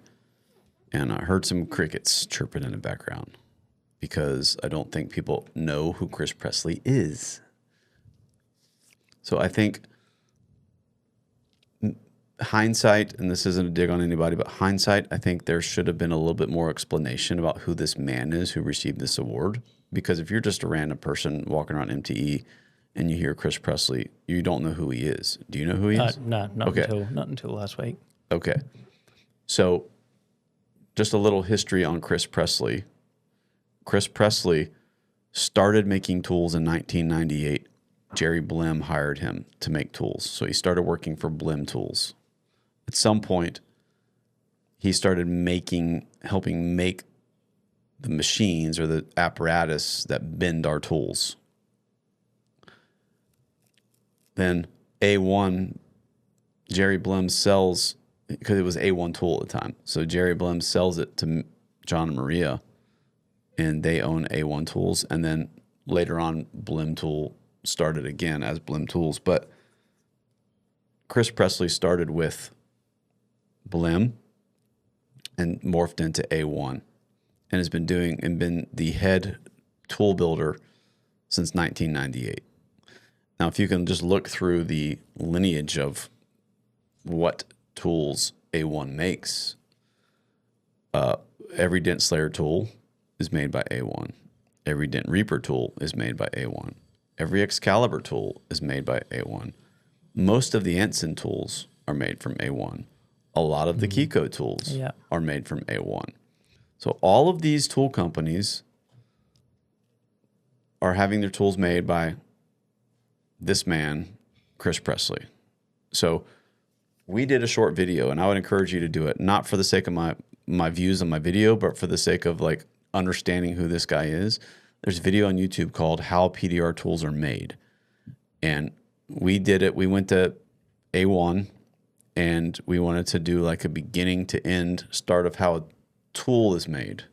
That's really cool. And then when we did it, we kind of found like some hidden little nuggets of gold, which was some of the guys who make the tools. Like, this guy's been here 25 years. This guy started in 1998. This guy's been here 20 years.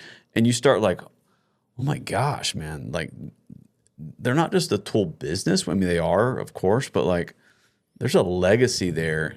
And these guys they've been making tools longer than most technicians have been fixing dents, and they're still doing it. So like, we pride ourselves on being very niche, right? We're like, no, not many guys in the world can do what I do or are as expert in the field as I am. But then even if you keep pulling back the layers, is like, how many guys, like the PDR tool business, the PDR tool builders are even more niche than the PDR technicians. How many guys in the world build quality tools, can bend them, can give us this wall of tools right here behind us? And like, that man is the niche man in the niche market. Like, it's pretty, and he's the most seasoned or experienced one at it. So like, I felt like that point got missed to people. Like, there should have been a round of applause for that guy, like thanking him for just his time that he put into doing it thus far. And at some point, if in your career you've touched a tool that probably he's touched or made, definitely managed. I can't say he touches every tool that comes by there. That would be. But John and Maria said he pretty much touches almost every single tool at some point of the process, it's even incredible. Still today. Yeah, that's incredible. Like, that's so underappreciated. And when I left there driving back, I was like, I'm gonna make a video about this. I was a little pissed. I wouldn't say I was like, maybe pissed isn't the right word, but I was like, man, like, this guy, and he can't. So that was his first MTE ever, He has never been to MTE. Been involved in the industry since He's been in the industry since What? 98. 98. He's never come to MTE. And so he came this year because he was getting an award. They twisted his arm to come, and he came and he got the award. But I don't feel like he got enough credit or recognition. It's probably the better word. Recognition for who he is or what he's done for our industry. And so I felt kind of like, man, like what could I do? And so anyhow, this is my shout out to him is please somehow acknowledge that guy in whatever way you want to do that. I think he deserves it. Go watch the video. At least go watch the video. Where's the video? Is that on the Dent Slayer? It's on YouTube? it's on our YouTube channel, Dent Slayer. Yeah. Is it on mine? Look at probably Matt Boyette. Yeah, go to Just Google how PDR Yeah, tools are yeah. made on Yeah. Google, and it'll probably come up. It's one thing for a PDR guy to draw a picture of a tool and something on a napkin and send it into a tool company, and then they'll run around saying that's my tool, I made that, right? But there's so much goes on between that napkin and that shiny piece of steel at the end of it to make it functional. Oh, Just go to Google and type in how PDR tools are made, and his video will be the first thing that comes up. yeah, and read we put some script in the bottom, the kind of like narrate, like a script narration for you as you watch the video, and just make sure you read all that stuff because it's just a history of him and A1, and even not just him, but all the other. I'm mentioning Chris because Chris has been there the longest that I know of, but there's so many other that have been there. Like I was watching the video the day. I was there making the video, and I kind of forgot about this, and then I'm watching it the other day, and I'm like, oh, this guy's 25 years. Yeah. I'm like, what? 20 years. And I'm like, geez, like it's not just one or two. Like the whole place is full of guys who have been there forever. And they're not getting credit is the thing. They're not in it for any kind of glory or anything. They're in it for the result, I guess, the challenge and to turn out that result at the end of it. The same as what I guess most PDR guys are in it for is to start with nothing or we start with something and turn around and finish with nothing. But these guys are starting with nothing and turning around and finishing with I'll tell you another thing you could do is I was at MTE and there's a few technicians that go around there handing out shirts from their business, like their local business. They would give me shirts. Those guys need shirts. Send some shirts for your local PDR business, and you want to say, how could I honor this guy or these people? Send some shirts to A1. Just give them some extra larges or whatever. And send them a shirt. They love it. They love the shirts because they ruin their clothes because they're working in a shop all day. I mean, just watch the video. You'll see what I'm talking about. His shirt is nasty. It's just holes. It's just like from grinding and welding and everything. So shout out to Andy Patrick. He's when I was talking to him about his nasty shirt, he said he's going to get a tuxedo t-shirt. And I said, I know a guy whose company shirt is a tuxedo shirt. And I said, Andy, can you give this dude a shirt? And sure enough, he has Andy's Dapper Dent Repair tuxedo shirt. Yeah. Send those guys a shirt. They would wear it. They would love it. And I mean, they're going to destroy it, but they would appreciate it. And then they'd probably be like, why are all these guys sending us shirts? And then they'll realize. Send them a shirt and a link to the podcast. Yeah. So he would have made all of these, right? Yeah. Yep. Have you talked about the rat rods on the podcast yet? Oh yeah. Oh yeah. You have? Mm-hmm. Yeah. We've those are our number one seller. I mean, we sold out at MTE of the small one, The medium one. the Smaller medium, rat rod. the smaller full size. I was The year looking at before- the way they're made and the work that's gone into creating them, and we've just ordered some for Australia. I think they're waiting for us when we get back, but they'll be in stock in Australia Nice. next week or two. You do have I get to. there. You do have to explain it. That's what I was one of asking the question for. But if you've done it on the podcast, No, I can do it we if can you'd run like it through to. after. Do you know? I do not know. No, well, I had a request and I looked at them and went, you know what? I don't know how they work, but you want them, I'll order them. And, All right, and if you want them, other people want them too. And show the flat rat too. I'll show you real quick. Grabbing it behind him. Flat rat and the rat rod, they're kind of similar because So, we're trying to get Let's a. talk about this one first. Yeah. So this was designed to give you a soft push through a small hole. So basically this, you could push with whatever you want, but this was the design of the tool is so you could push It's with, essentially it's direct a push. prying tool. You can twist, of That's course, cool. Yeah. but it's a prying tool. So basically you would weave this, we bent it in a way, and you might have to open up the hole a little bit, but But we have different thread that through a sizes for door different handle- holes. Door handle grommet or We have a tiny one for Yeah. the door for small holes. I saw We the have tiny different ones somewhere. sizes. Yeah. so these were designed for wheel arches. So Yeah. on the rear quarters of an SUV, you can pop off the molding, and there's a bunch of little holes that give you access in there. And Mazdas in Australia, we see dozens of those Mazda hits on the fuel filler side. so it's kind of like a key in that you got to find how to get it in. And once it's kind of like this, it's this motion right here. You weave it in, and you can almost see what I'm doing. And once you get it in, then it's just this prying motion. Yeah. I can And- see that bottom body line above a molding that's a pain to get a tool into there without just Correct. completely destroying that hole Well- as well. If you'd got that direct leverage on it. So what I was doing some, a dealership, and that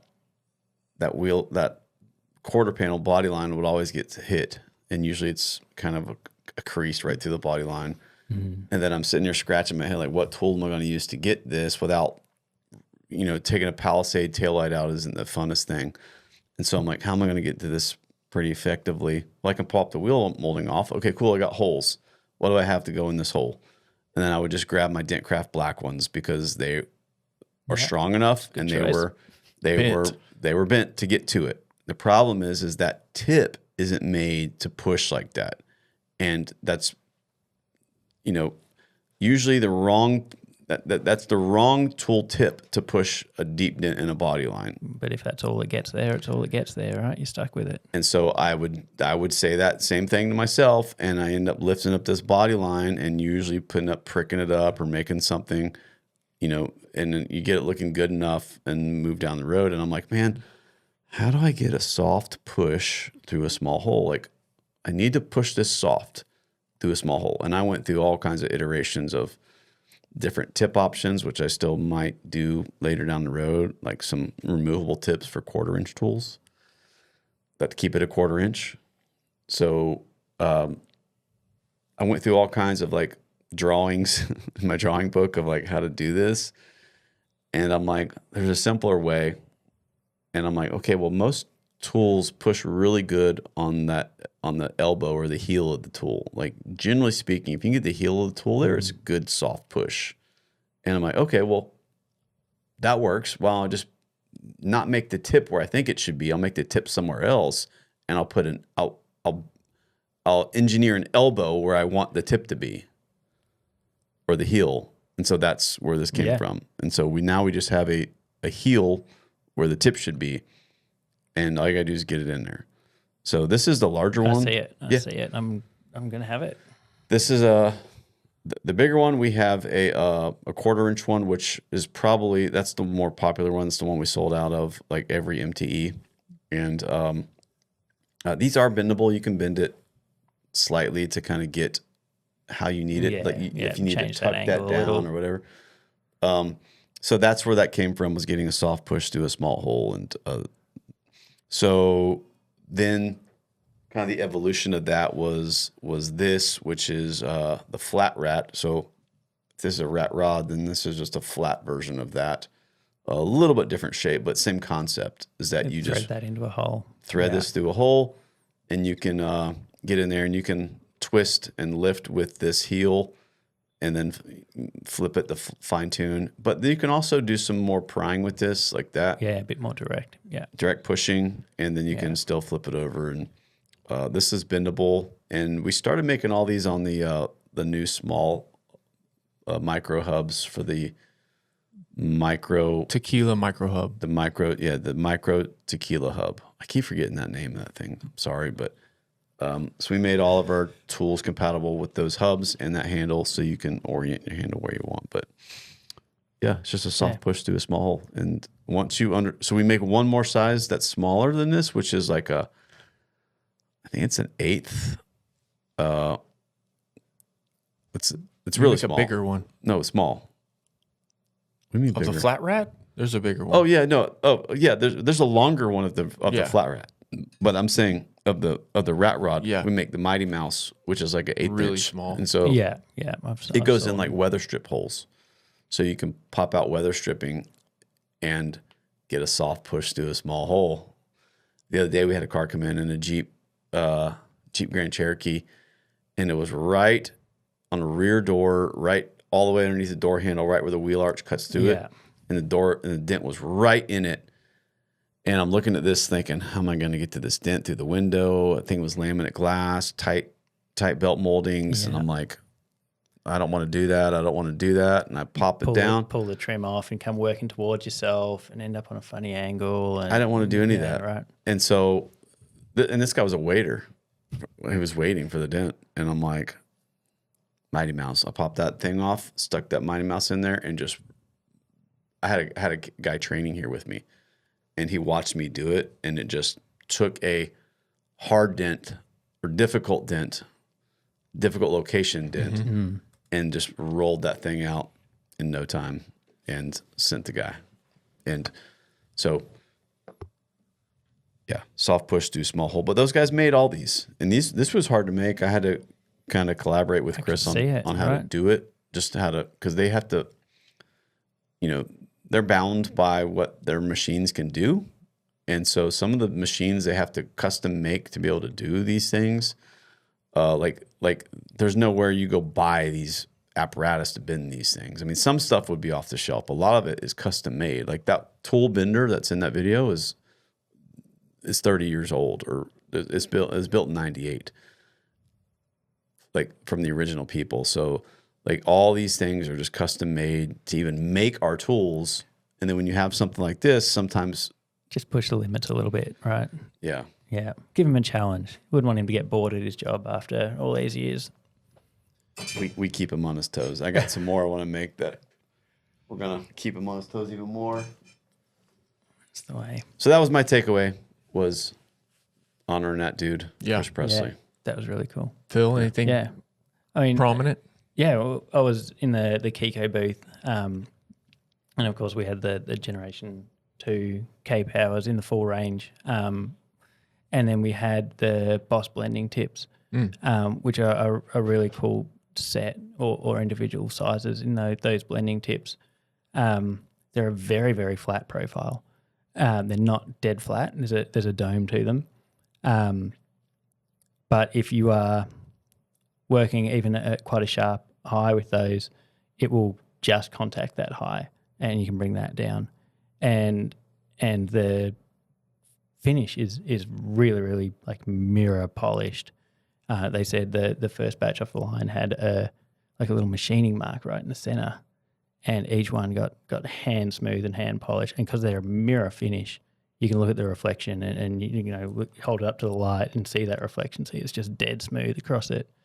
But I was just impressed by how we can sit there and push a high spot with an R4 and then take this, I think it's 22 millimeters, so almost an inch tip, and you can almost knock that high spot perfect from like that R4 steel, like proper over push. So they move metal really nice. They're in a stainless or a peak. But for me, the stainless does it. And that might be that more traditional panel beating approach that I've been used to. I've always had very, very carefully polished hammers, and almost all of them have been like ground to a very particular radius. And so these just hit exactly perfect in that sweet spot for me. But pairing really, really well with the K powers, we've got the Robo Beam, which is that sort of supersized mini lifter. You can either look at it as that big mini lifter or a scaled down K-beam or bridge puller. So for me, if we've got that lateral tension on a dent, we can get these tabs there. If we do have that lateral tension on that dent and we're pulling on it, we know we almost always want to pull in the center of that, right? So the options we normally have are hit it with a slide hammer. It's not very controlled, especially if it's quite a sharp bodyline dent we're trying to bring up. You lose a lot of strength hitting something with a slide hammer. Or you can use a mini lifter, but if it's a bigger hit, those feet are going to be holding that damage on the inside, so your mini lifter is not the right move. So then you get your bridge puller out, you get your K-beam, and it's got the thread on it, so you wind up over the feet there. But the Robo Beam has that wide spread of the feet, so you can put those feet outside of the damage. They'll sit over the top of the tab straps really, really nicely, and you can pull that tab in the middle with control and with power, and you can hold that tension on it if you need to, and dress crowns, but you're just not sitting there winding that thread is the big benefit there. So much quicker. So it just as you squeeze, it lifts. It's got that robo attachment, and the feet are going to be way out of the way here. Okay, and you just squeeze that, and it lifts through the center there.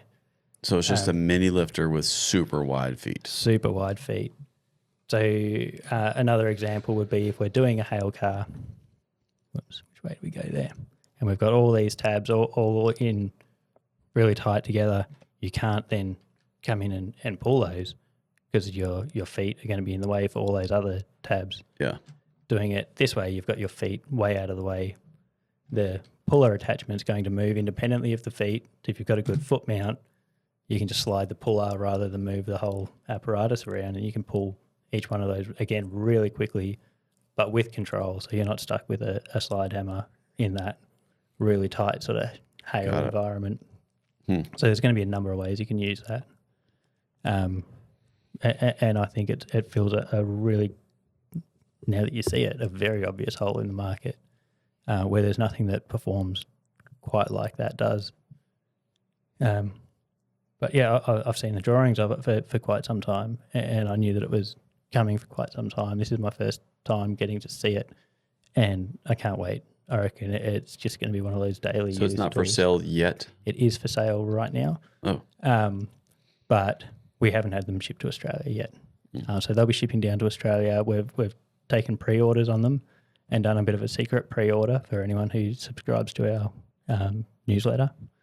But they'll be sort of available on the US website right now, or the Australia website probably next week. And I think it's going to be one of those tools that once you get it in your hands and you start using it, you go, oh, why hasn't this existed before? Why is no one doing this? Because there's just nothing quite like it that covers that role, especially with that lateral tension. I think is going to be a game changer for controlled pulls quickly in the middle of lateral tension. Really cool. I think it's really cool. Really cool. I'm always curious to ask people like what their top seller was.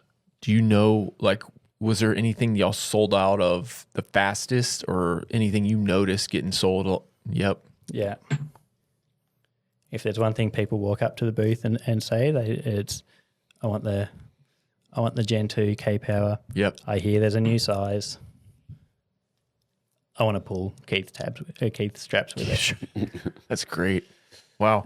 I asked Keith what his was. He said the new set of tabs, super straight tabs. I've got some in my suitcase. He said that kit. These are definitely not gay tabs. Yes. It's super straight. Super straight. He said that was his top seller. And we got his feet. I just got those feet, which make these usable. Because I've had these feet for since they came out, and I wouldn't use them. You wouldn't use a lifter without them now. Exactly why Keith created these is to get that straight, perfectly super straight pull out of the panel. Using normal glue tabs on right next to body line when you can't get a decent foot placement and the 1 foot's around the corner on that body line, you're pulling off center, it's going to pull funny and it's going to pull badly. The feet there, I wouldn't be without. I reckon they're cool. So he's got, if you buy the tabs, we went into this last episode, which just should be airing any day now, but you get the adapter. So he's got an adapter that allows this little pass through for these tabs to go in. Were there 2 adapters in the box? There's right? 2. There's a pass through and then like That's right. a non pass through. And we say adapter, but really you're switching a part. It's not like a clunky adapter. It's not an extra adapter. It's Right. a replacement adapter, right? yeah, it's a replacement part is probably better. Then you just dial this to get the height that you need this to be at so that it can fit in here to this tab and also hit the panel.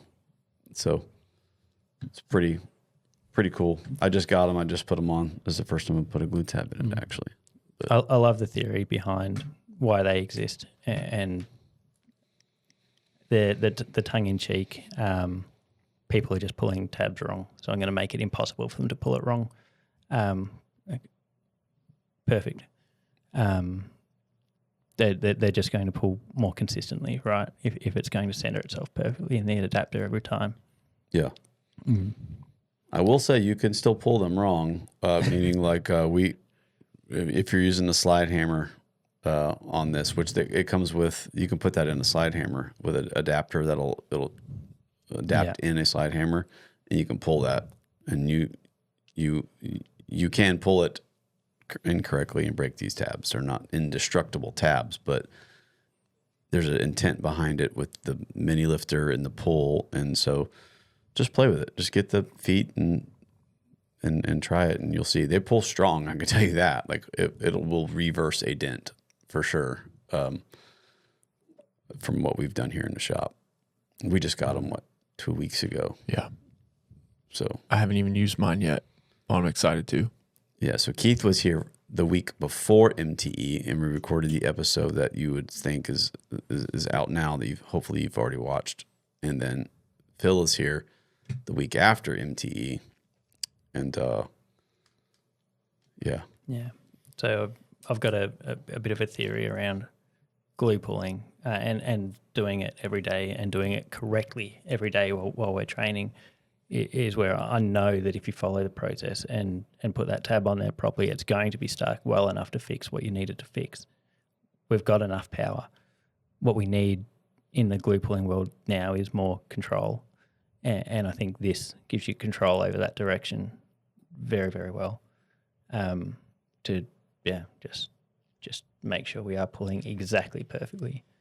It is a part of that process as well, pulling it straight out. It's a process, man. There's a process for all of it. And I get all the questions for cold glue. I got them this week.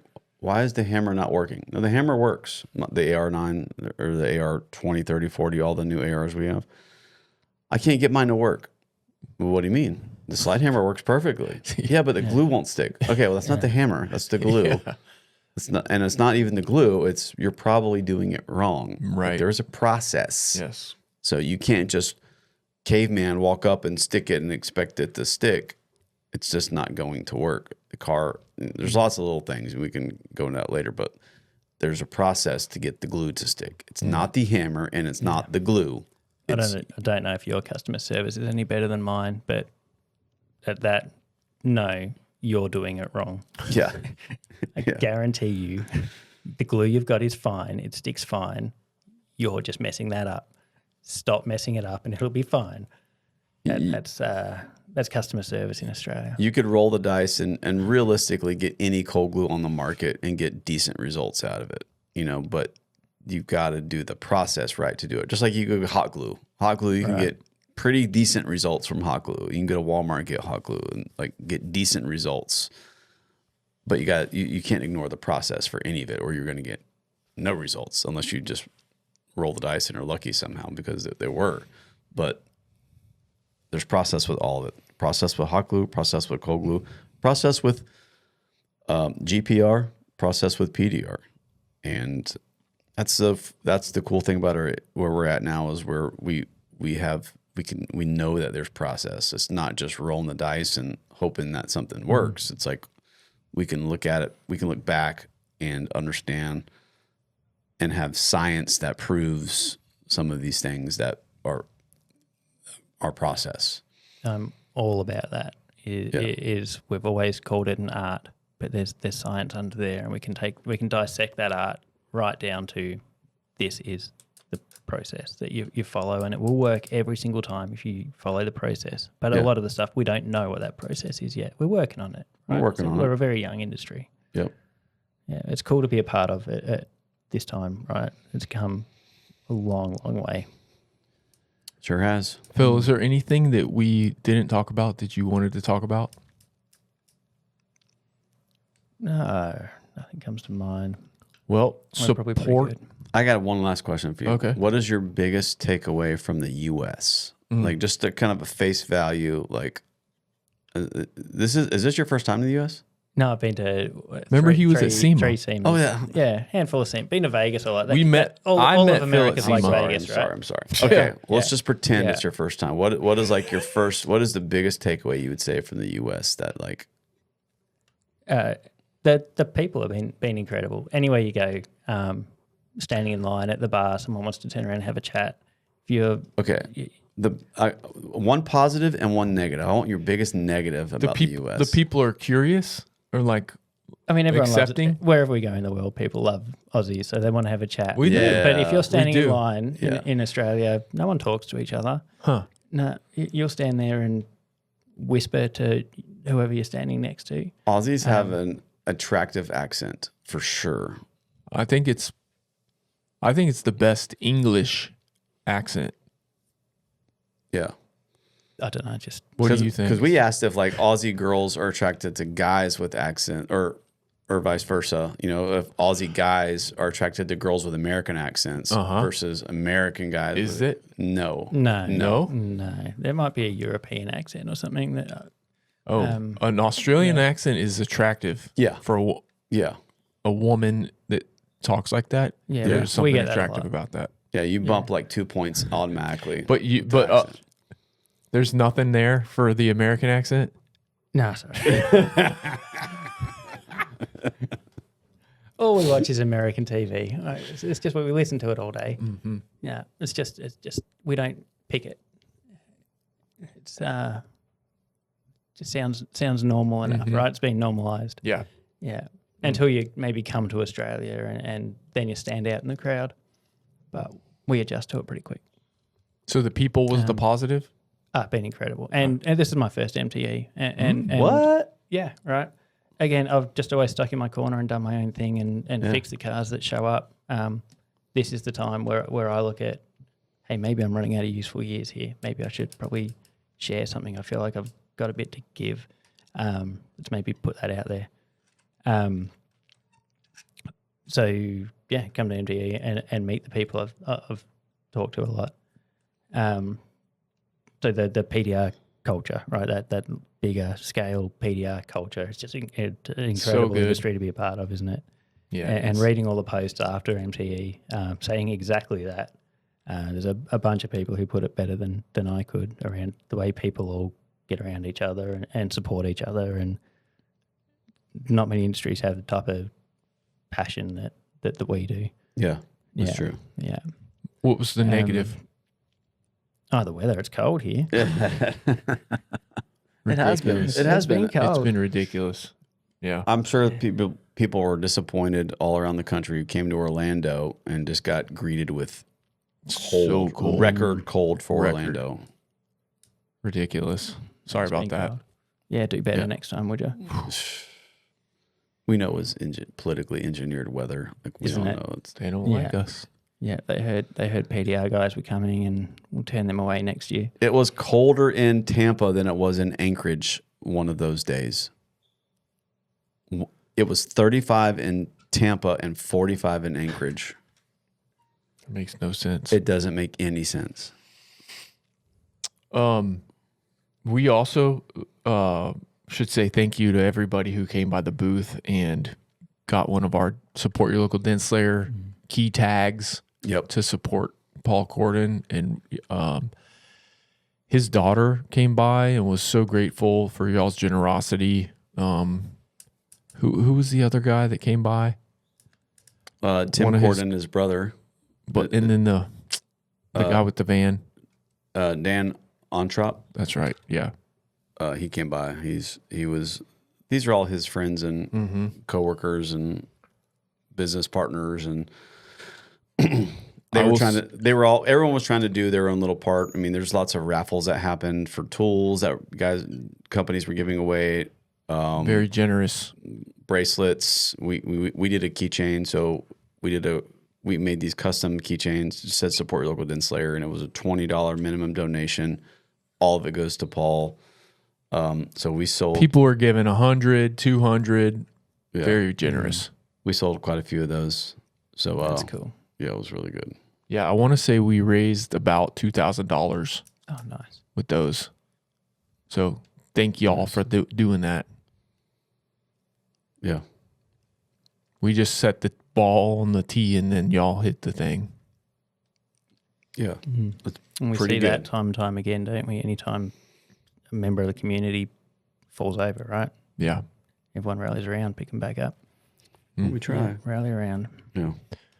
So if you want to support us, buy Dent Slayer stuff, support our guests, buy Kiko stuff, especially if you're in Australia. I wonder how many Australian listeners we have.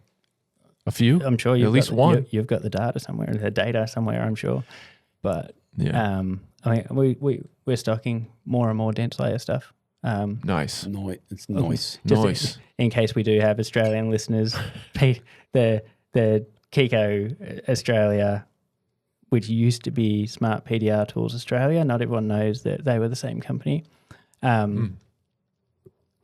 As I mentioned earlier, that now we have someone who is from the industry and wants to build the industry. I know we haven't always had the best selection of products or kept as much stock as what a lot of people would have liked.